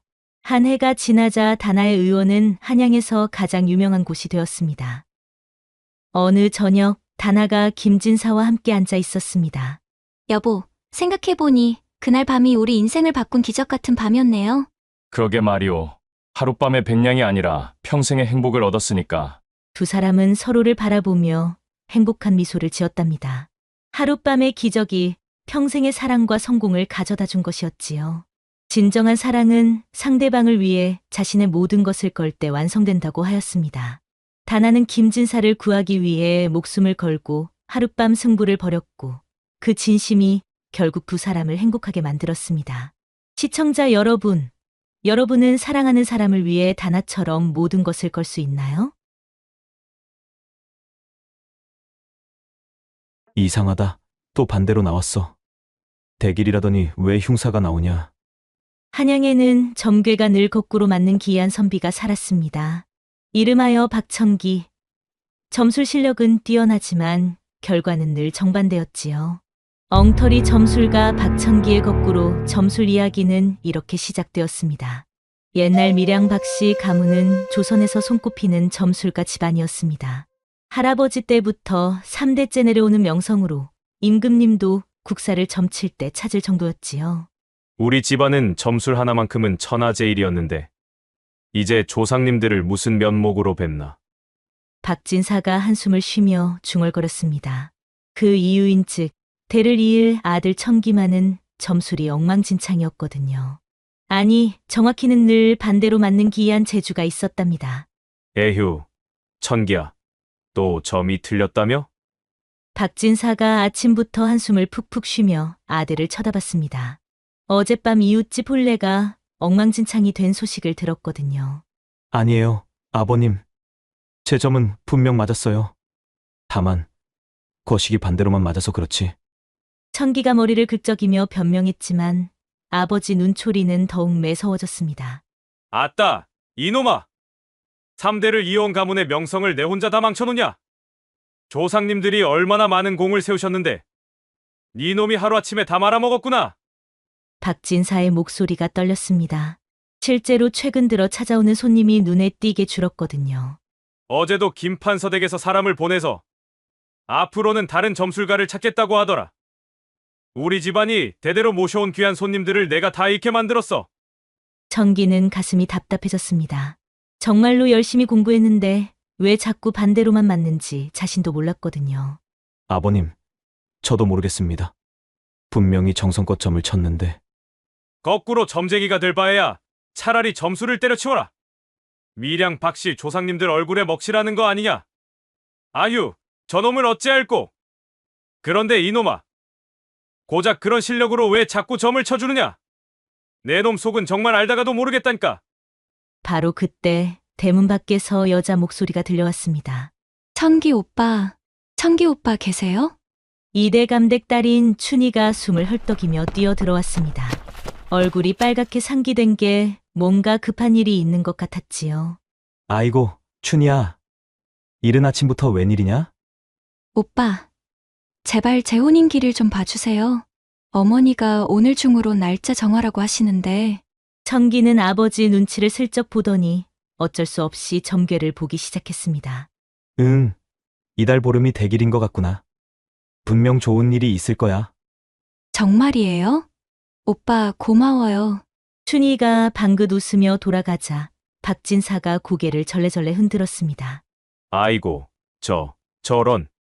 째째, 대길이라고 좋아하는 꼴 보니 마음이 아프구나. 아버님, 이번에는 제발 저를 믿어보세요. 믿고 싶다마는 내 점이 또 어떻게 될지는 하늘만이 아시겠지. 그런데 며칠 후 보름날 혼례는 정말 대참사였습니다. 갑자기 폭우가 쏟아지더니 신랑이 말에서 떨어져 진흙투성이가 되고 혼례상은 바람에 날아가 버렸거든요. 이 소문이 삽시간에 온 동네로 퍼졌는데 천기가 시장을 지나갈 때마다 상인들이 키득키득 웃으며 손가락질했지요. 저기 봐라. 밀양 박씨 망신덩어리. 거꾸로 점쟁이. 엉터리 점술가가 왔다. 아이고, 천기야. 내가 흉이라 하면 오히려 안심이 된다. 그렇다니까. 천기 말 반대로 하면 대박 난다더라. 우리 영감은 천수를 누린다고 손에 장까지 지진다고 장담하더니 논매러 가다가 개똥 밟아 미끄러져서 먼저 갔잖아. 그리고 춘희 혼례도 봤지? 대길이라더니 신랑이 진흙탕에서 뒹굴었대. 아따, 그 꼴이 얼마나 우스웠던지. 그럼 이제 박씨 집안 말고 다른 점술가 찾아야겠어. 3대를 이어온 명성이 하루아침에 물거품이네. 천기는 얼굴이 빨개져서 고개를 푹 숙였습니다. 이제 정말로 대대로 이어온 점술가 가문의 존재 자체가 위험해진 것 같았지요. 휴, 조상님들을 무슨 면목으로 뵙겠나. 내가 정말 밀양 박씨의 못난 후손이구나. 그때 한 신비로운 노인이 천기 뒤로 슬그머니 다가오더니 천기의 어깨를 툭 쳤습니다. 이복의 젊은 양반, 내게는 아주 특별한 것이 붙어 있구나. 신비로운 노인이 수염을 쓰다듬으며 의미심장한 미소를 짓고 있었지요. 뭐라고 하셨어, 할아버님? 특별한 게 뭔데요? 곧 알게 될 거야. 아주 곧 말이다. 그러더니 노인은 연기처럼 사라져 버렸습니다. 천기가 눈을 비비고 다시 보니 온데간데 없었지요. 어? 분명히 여기 계셨는데 정말 이상한 노인네네. 천기가 혼란스러워하고 있을 때 뒤에서 곱디고운 목소리가 들려왔습니다. 천기 오라버니. 돌아보니 비단 치마를 입은 아리따운 처녀가 숨을 헐떡이며 뛰어오고 있었지요. 바로 김대감 딸 연하였습니다. 연하야, 여긴 웬일이냐? 오라버니, 저 좀 살려주세요. 연하가 천기의 소매를 꽉 붙잡으며 애타게 말했습니다. 어릴 때부터 천기를 짝사랑해온 연하였거든요. 아버지가 오늘 당장 혼인 날짜를 정하겠다고 하시는데 그 양반과는 절대 못 살겠어요. 그 양반이 뭐가 어떻다고 그래? 아이고, 말도 마세요. 조정에서 알아주는 권세가에다 돈도 어마어마하게 많대요. 하지만 연하가 주변을 두리번거리더니 천기에게 바짝 다가와 속삭였습니다. 사실은 그 양반이 거시기가 안 된다는 소문이 있어요. 거시기가 뭐 어떻다고? 네, 내가 그 양반 거시기가 솟았는지 쭈그러졌는지 어떻게 아느냐? 아이고, 오라버니도 참. 온 동네 아낙네들이 다 아는 얘기인데요. 고자래요, 고자. 아이고, 아직 남자랑 손도 못 잡아본 아가씨 입에서 어찌 그런 상스러운 말이 나오느냐. 뭐라고요? 오라버니, 나도 알 건 다 안다고요. 아직도 날 어릴 때 연하로만 아시나 봐요? 그럼 내 기억 속의 연하는 아주 귀엽고 작았던 연하니까. 뭐라고요? 귀엽고 작아? 오라버니, 내가 작은지 큰지 어떻게 알아요? 그때 연하가 양손으로 자신의 가슴을 잡고 치켜 세웠습니다. 다 봐요. 이게 어떻게 작단 말이에요? 아이고 연하야, 알았다, 알았어. 그래, 네 가슴은 수박만큼 크니까. 이제 진정하고 이야기나 마저 해봐라. 그러니까 그분이 글쎄 고자라고 하니까 제가 당연히 걱정이 되죠. 여자로 태어나서 그런 걸 못 해보고 죽으면 얼마나 억울해요? 연하가 대담하게 말하자 천기는 더욱 당황했습니다. 그럼 제대로 된 남자를 원하다는 거냐? 당연하죠. 그런데 오라버니 얼굴이 왜 홍당무가 됐어요? 혹시 오라버니도? 이 기집애야. 난 당연히 멀쩡하지. 앞길이 창창한 멀쩡한 사람을 고자로 만드냐? 그럼 다행이네요. 제발 좀 봐주세요. 그 도련님과 혼인하지 않을 방법이 있는지 말이에요. 천기는 어쩔 수 없이 점괘를 보기 시작했습니다. 응, 이상하네. 어쩐 일로 길괴가 나왔어? 그럼 반대로 연아야, 이번 혼사에는 남자 쪽에서 큰 문제가 생길 것 같아. 정말이에요? 아이고, 다행이다. 연아가 환하게 웃으며 손뼉을 쳤습니다. 사흘 후 정말 신기한 일이 벌어졌습니다.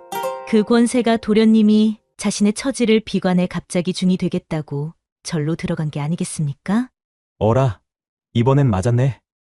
청기가 기뻐하고 있을 때 어디선가 누군가 자신을 지켜보고 있다는 느낌이 들었습니다.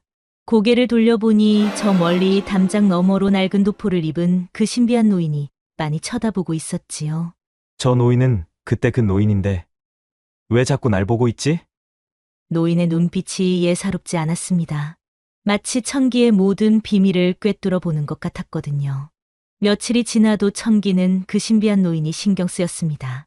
어디를 가든 뒤에서 지켜보는 시선이 느껴졌거든요. 아이고, 또 저 노인이 노려보네. 설마 예전에 점을 쳐줬다가 패가망신한 집의 노인인가? 청기가 뒤돌아보려는 순간 갑자기 어깨를 툭 치는 손길이 느껴졌습니다. 깜짝이야. 누구시오? 어라? 좀 전에 저쪽에 계셨는데 어찌? 놀랐나? 젊은 양반. 바로 그 신비한 노인이었습니다. 가까이서 보니 눈빛이 예사롭지 않았지요. 할아버님, 왜 자꾸 저를 따라다니시는 거예요? 따라다니기는 내가 너에게 중요한 말이 있어서 그렇지. 노인이 수염을 쓰다듬으며 심각한 표정을 지었습니다. 내 점괘가 왜 거꾸로 맞는지 아나? 그야, 제가 실력이 부족해서 그렇겠지요. 에라이, 이 바보야. 내게는 미래를 보는 처녀 도깨비가 붙어 있다. 뭐라고요? 미래를 보는 처녀 도깨비라뇨. 청기가 기겁을 하며 뒤로 물러섰습니다. 그것도 아주 예쁜 계집 도깨비 말이야. 200년도 넘게 혼자 살아온 외로운 년이지. 저한테 도깨비가 붙어 있다고요? 왜 그런 거예요? 노인이 빙긋 웃으며 설명했습니다. 그 계집애가 내가 7살 무렵이었나. 그때부터 내게 반해버렸거든. 내 놈이 7살 때인가. 냇가에 빠진 계집 아이를 구해준 적이 있을 거야. 아, 기억납니다. 그때 제법 이쁜 계집 아이가 물에 빠져 있을 때 주위에 어른들이 없었어요. 그때는 저도 수영을 못했지만 그 아이가 너무 위태로워서 저도 모르게 물에 뛰어들었는데 저희 집 하인이 그 모습을 보고 저희들을 구해준 적이 있었어요. 그래, 바로 그 아이다. 그때 그 처녀 도깨비가 잠시 어린 인간의 모습으로 변해 있었던 적이 있었는데 내가 그 아이를 구해준 것이었어. 그 아이가 바로 지금 내게 붙어있는 그 처녀 도깨비지. 그 뒤론 쭉 내 놈한테 붙어서 장난을 치고 있는 게지. 그런데 그 처녀 도깨비는 워낙 질투쟁이라서 내가 다른 것에 관심 갖는 게 싫은 게야. 그래서 제 점괘를 망쳐놨다는 말씀이신가요? 그렇지. 특히 다른 여자들이 내게 점 보러 오면 질투로 미쳐버려서 점괘를 뒤바꿔 놓는 거지. 준이 혼례 때 봤지 않냐? 그때 포구를 내린 게 바로 그 계집의 소행이야. 청기가 벙찐 표정으로 물었습니다. 그럼 연하 아가씨 점은요? 그 처녀 도깨비가 너무 화가 나서 무작정 점괘를 뒤집어 놨는데 결과적으로 연하한테 도움이 됐네. 하고 지금은 당황하고 있어. 그럼 제가 어떻게 해야 합니까? 노인이 품속에서 이상한 부적을 꺼냈습니다. 이 부적을 태우면서 특별한 주문을 외워봐. 그럼 그 도깨비와 만날 수 있을 거야. 정말이에요? 하지만 조건이 있어. 절대로 그놈의 정체를 캐묻지 말고 눈도 보려 하지 마라. 왜요? 보면 어떻게 되는데요? 보는 순간 그놈은 영원히 사라져 버려. 그럼 내가 평생 거꾸로 점쟁이로 살게 돼. 노인이 무서운 목소리로 경고했습니다. 그리고 하나 더. 그 계집 도깨비는 수백 년 동안 남자를 못 봤으니까 아마도 거시기가 요동칠 거야. 조심해라. 거시기가 요동친다고요? 어린 처녀도 아니고 수백 년 먹은 계집 도깨비인데 내가 얼마나 간절할지 상상해봐라. 청기가 얼굴을 빨갛게 하며 당황했습니다. 아니 그런 건 왜 말씀하시는 거예요? 미리 알고 있어야 대비하지 않겠냐? 와하. 노인이 배를 움켜쥐고 웃더니 갑자기 진지해졌습니다. 명심해라. 절대 눈을 보지 말고 정체 캐묻지 마라. 그리고 그 처녀 도깨비와 친해지면 내 인생이 완전히 바뀔 거야. 그날 밤 청기는 방문을 꽁꽁 걸어 잠그고 떨리는 손으로 부적을 꺼냈습니다. 정말 도깨비가 나올까? 혹시 그 노인이 날 놀린 건 아니겠지? 부들부들 떨리는 손으로 촛불에 부적을 대자 이상한 향기가 나기 시작했습니다. 으악, 뭔 냄새야? 복숭아 꽃 냄새인가? 갑자기 방 안에 푸른 바람이 휘휘 불어오더니 촛불이 깜빡깜빡 흔들렸습니다. 이게 뭐지?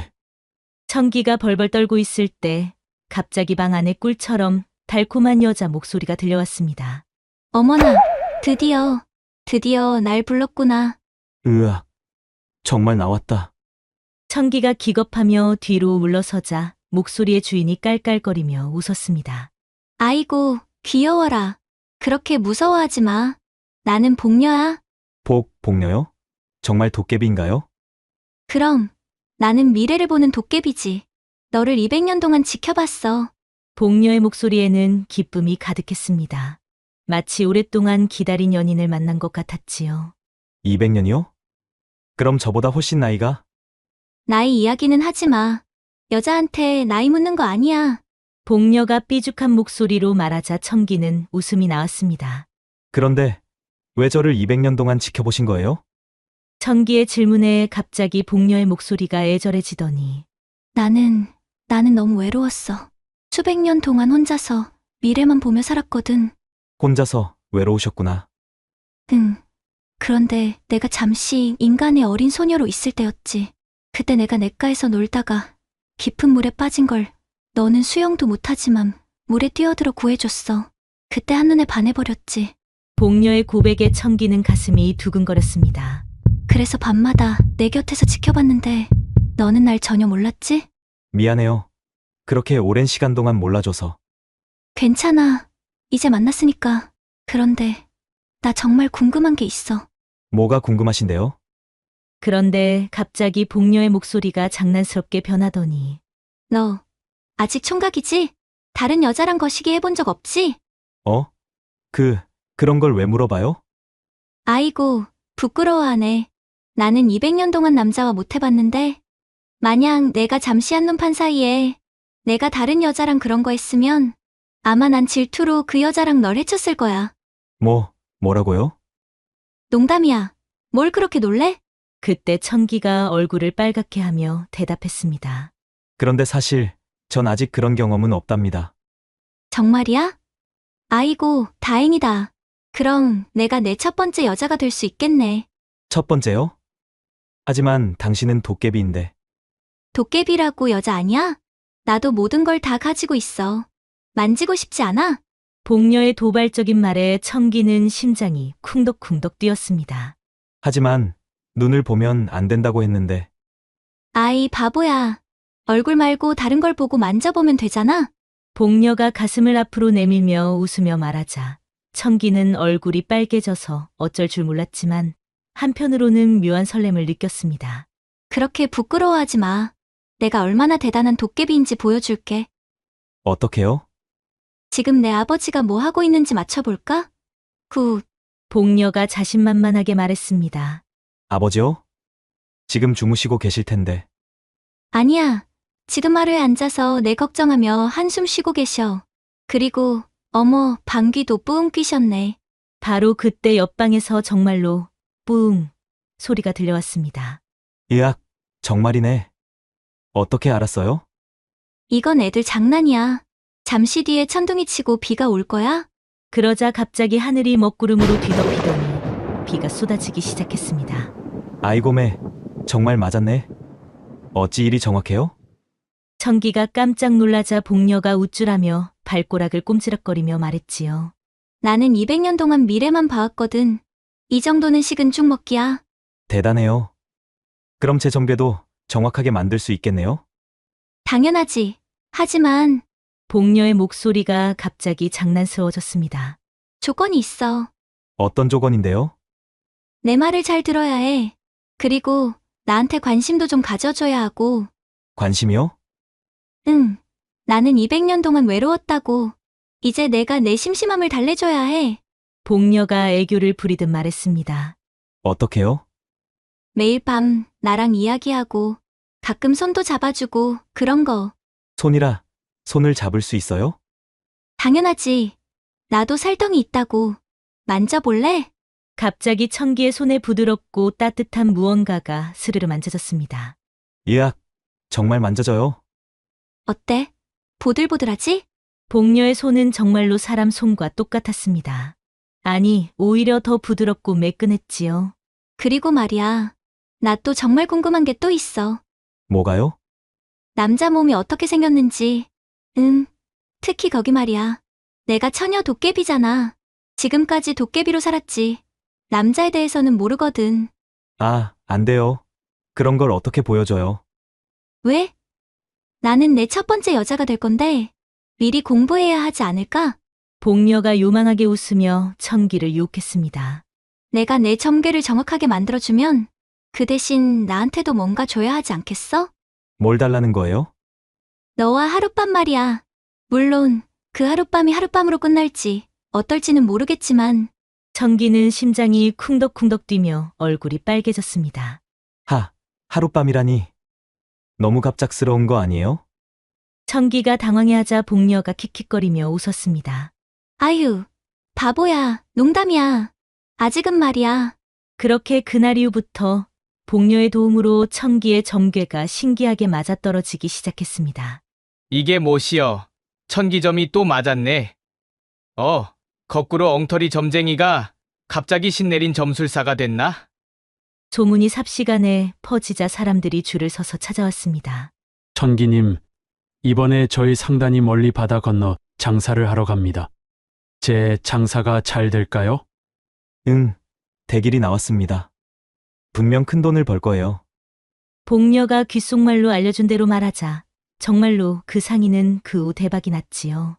웜에 천기 선비 말이 딱 맞았네. 하지만 문제가 생겼습니다. 청기의 점이 신기하게 맞아떨어지자 젊은 아낙네들이 자꾸 찾아오는 거였어요. 선비님, 제 혼인후는 어떨까요? 어머, 그런데 선비님은 어찌 이리 늠름하고 장대하실까? 제 혼인운이 선비님과 연결되면 좋으련만? 선비님, 송금도 좀 봐주세요. 요즘 운이 너무 안 좋은 것 같아요. 혹시 저희 운을 트이게 할 남자가 누군지 알 수 있을까요? 선비님처럼 잘생기고 집안도 부유하면 좋겠는데. 여자들이 청기에게 들러붙을 때마다 복녀는 질투로 미쳐버렸습니다. 갑자기 왜 춥지? 방 안에 차가운 바람이 휘휘 불어오더니 촛불이 꺼져버렸습니다. 복녀야, 화났어? 당연히 화났지. 저 계집애들이 내게 들러붙는 거 보니까 속이 뒤틀려. 그냥 점만 봐주는 거잖아. 점은 무슨. 송금 본다며 손잡고. 보기만 해도 열불나. 복녀가 투덜거리고 있을 때 대문 밖에서 익숙한 목소리가 들려왔습니다. 청기 오라버니 계세요? 바로 연하였습니다. 며칠 전 혼담이 무산된 후 처음 나타난 거였지요. 아이고, 연아야, 어서 들어와. 연하가 들어오자 복녀의 기운이 더욱 차가워졌습니다. 또 저 계집애가 왔네. 쯔쯔. 오라버니, 그 일 정말 고마웠어요. 오라버니 점 덕분에 그 고자 도련님과 혼인 안 하게 됐잖아요. 연하가 환하게 웃으며 말했습니다. 아, 그건 다행이고. 그런데 오늘은 무슨 일로 왔어? 사실 아버지가 또 다른 혼처를 정하셨어요. 이번에는 어떤 분인지 점 좀 봐주세요. 연하가 조심스럽게 말하자 복녀가 툴툴거렸습니다. 또 혼인 이야기야? 저 계집애는 혼인 말고 할 얘기가 없나? 그런데 청기가 점괘를 보려는 순간 연하가 갑자기 다가와서 청기의 손을 꽉 잡는 게 아니겠습니까? 오라버니, 사실 저는 마음에 두고 있는 분이 있어요. 그 사람이 누군데? 연하가 얼굴을 빨갛게 하며 속삭였습니다. 바로 오라버니예요. 그 순간 방 안에 쨍그랑 뭔가 깨지는 소리가 요란하게 울려 퍼졌습니다. 뭔 소리지?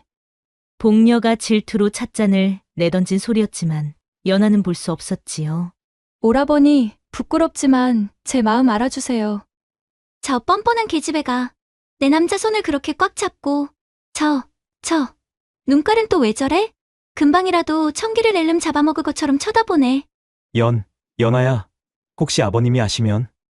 청기가 당황해하고 있을 때 연아가 더욱 가까이 다가왔습니다. 오라버니, 사실 제가 어릴 때부터 오라버니를 좋아했어요.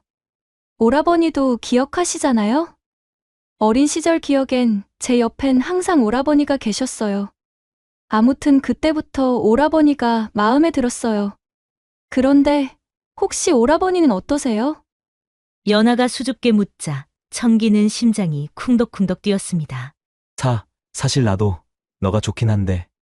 정말이에요? 그럼 정식으로 혼인하면 어떨까요?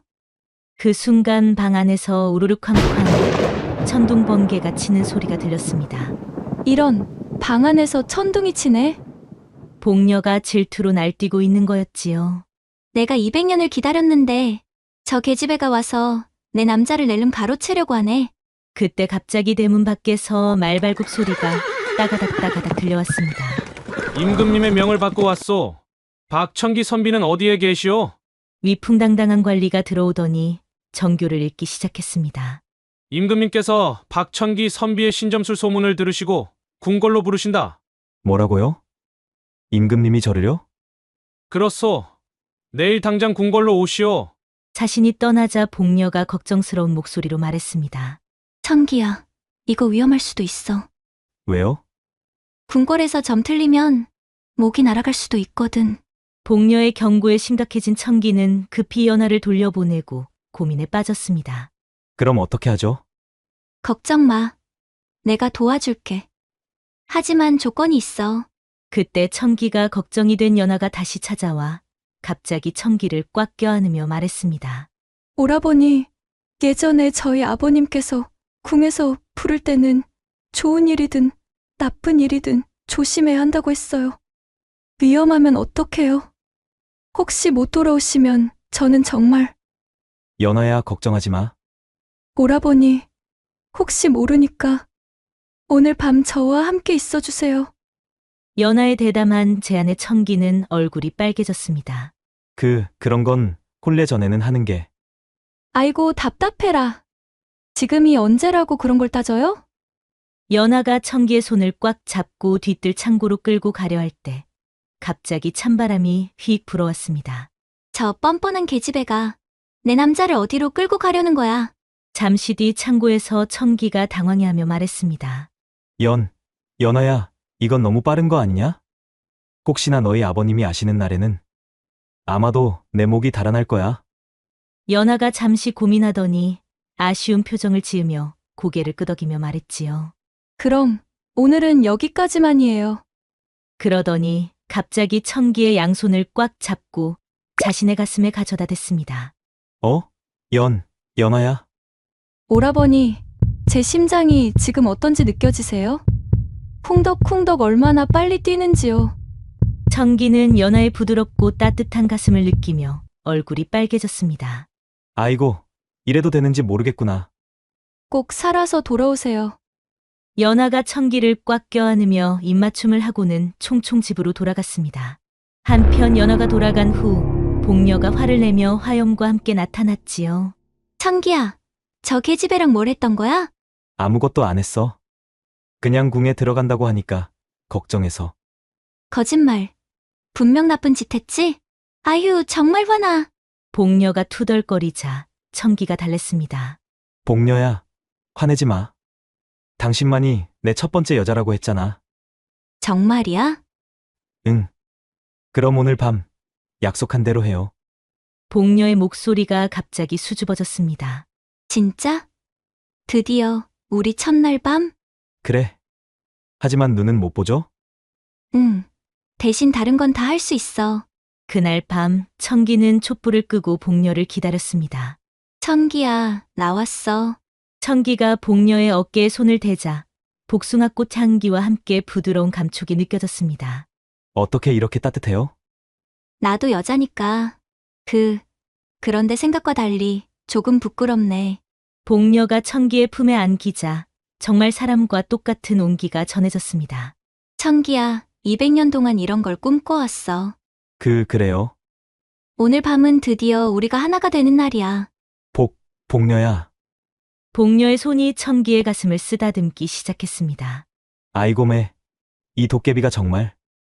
어때? 기분 좋지? 내가 200년 동안 연습했거든. 그렇게 두 사람은 신비로운 첫날 밤을 보냈습니다. 보이지 않지만 따뜻하고 부드러운 복녀와의 사랑이었지요. 다음 날 아침, 첨기는 궁궐로 향해야 할 시간이 되었습니다. 복녀야. 이제 가야 해요. 그래, 절대 위험한 말 하지 마. 궁궐에 도착한 첨기는 임금님 앞에 꿇어 앉았습니다. 박천기, 내 점술 소문이 자자하더구나. 감사합니다, 전하. 그럼 짐의 수명이 얼마나 남았는지 점쳐보거라. 네. 전하의 수명을요? 첨기는 식은땀이 줄줄 흘렀습니다. 임금의 수명을 점치는 건 목숨을 거는 일이었거든요. 하지만 이미 복녀가 함께 있었기 때문에 첨기의 눈에는 임금의 수명이 보였지요. 그때 복녀가 급히 속삭였습니다. 첨기야, 하면 안 돼. 그냥 대충 대답해. 이건 하늘이 금하는 첨기 누설이야. 하지만 임금님의 명이라 거역했다가는 목이 달아날 건데? 첨기는 잠시 망설이더니 임금에게 말했습니다. 80세까지 사실 겁니다, 전하. 첨기가 얼떨결에 대답하자 임금이 기뻐했습니다. 오, 그리 오래 산다니. 그럼 조선의 운명은 어떠하냐? 조선은? 첨기가 또 즉석에서 대답하려 하자 갑자기 하늘에서 우르르 쾅쾅 천둥이 치기 시작했습니다. 갑자기 날씨가 왜 이러지? 그때 복녀가 겁에 질린 목소리로 말했습니다. 그동안의 첨기 누설은 하늘이 봐줬는데 하늘이 내리는 임금의 수명 같은 건 절대 금기야. 하늘이 정한 절대 영역을 건드린 거라고. 그럼 어떻게 되는 거예요? 지금 하늘이 엄청 화났어. 이건 정말 위험해. 그날 집으로 돌아온 후 정말로 이상한 일들이 벌어지기 시작했습니다. 복녀의 목소리가 점점 약해지고 점괘도 흐려지기 시작했거든요. 복녀야. 목소리가 왜 이렇게 작아져? 나도 모르겠어. 힘이 빠져가는 것 같아. 며칠 후 복녀의 상태는 더욱 심각해졌습니다. 첨기야, 내가 사라질지도 몰라. 무슨 소리예요? 왜요? 임금의 수명에 대한 첨기 누설은 하늘이 절대 용서하지 않아. 하늘에서 벌을 내리는 것 같아. 복녀의 목소리가 애절해졌습니다. 그래도 내가 좋아서 했던 일이야. 후회 안 해. 복녀야. 방법이 없을까? 있어, 하지만 뭐든지 해볼게요. 복녀가 한참 망설이더니 말했습니다. 나를 사람으로 만들어줘. 사람으로요? 내가 인간이 되면 도깨비 능력은 사라지지만 첨기 누설 죄에서 벗어날 수 있어. 어떻게 하면 되는데요? 내가 진짜로 나를 사랑한다고 고백해야 해. 진심으로 말이야. 복녀의 목소리가 떨렸습니다. 그럼 나는 평범한 여자가 되어서 너랑 같이 살 수 있을지도 몰라. 정말이에요? 하지만 내 모든 능력을 잃게 돼. 그렇게 되면 너는 다시 제대로 점을 칠 수가 없게 돼. 그래도 괜찮겠어? 첨기는 망설이지 않고 대답했습니다. 괜찮아. 능력이 없어도 너는 나의 영원한 도깨비잖아. 첨기가 복녀를 위로하고 있을 때 갑자기 대문을 두드리는 소리가 들렸습니다. 첨기 오라버니 계세요? 연하의 목소리였습니다. 첨기는 급히 복녀에게 조용히 하라고 손짓했지요. 아, 연하구나. 들어오거라. 연하가 들어오더니 첨기를 유심히 쳐다봤습니다. 오라버니, 요즘 왜 이렇게 혼자 중얼거리세요? 중얼거리다니. 무슨 말이냐? 아까도 누군가랑 이야기하시는 것 같던데. 혹시 다른 여자라도? 연하가 의심스러운 눈빛으로 방 안을 둘러봤습니다. 그런 게 아니라 그냥 혼잣말을 했을 뿐이야. 거짓말. 분명 누군가 있어요. 여자 목소리도 들렸다고요. 오라버니, 설마 저 몰래 다른 여자와 만나시는 건 아니죠? 아니다. 그런 게 절대 아니야. 첨기가 급히 변명하는데 갑자기 대문 밖에서 말발굽 소리가 우르르 들려왔습니다. 관아에서 나왔다! 문을 열어라! 뭐? 관하라고? 또 무슨 일이지? 관리들이 우르르 들어오더니 첨기를 둘러쌌습니다. 박천기! 내 놈을 천기누설 죄로 체포한다!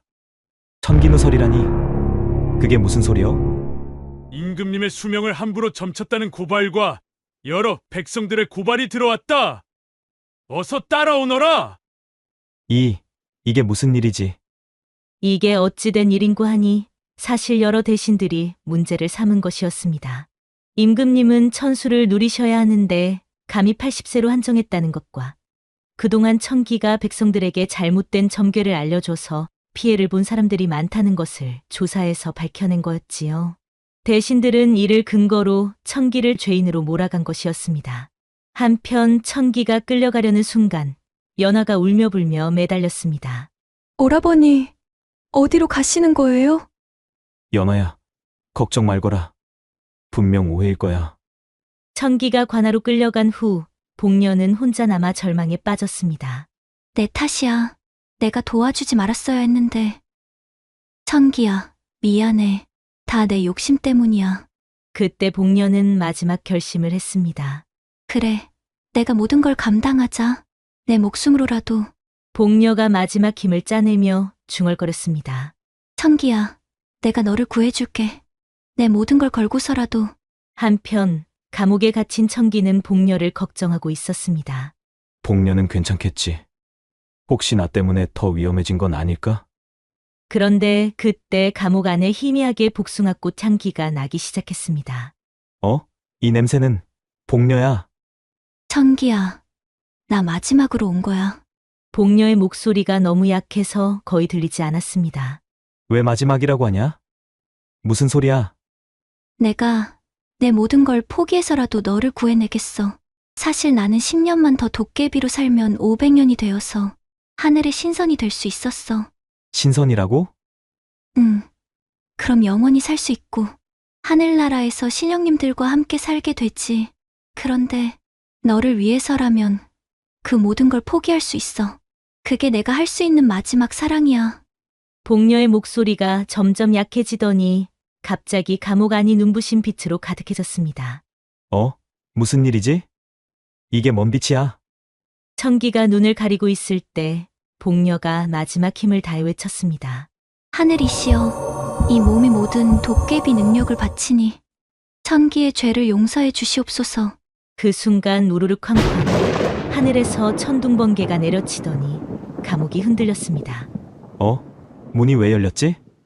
청기가 밖으로 나오니 관리들이 모두 정신을 잃고 쓰러져 있었지요.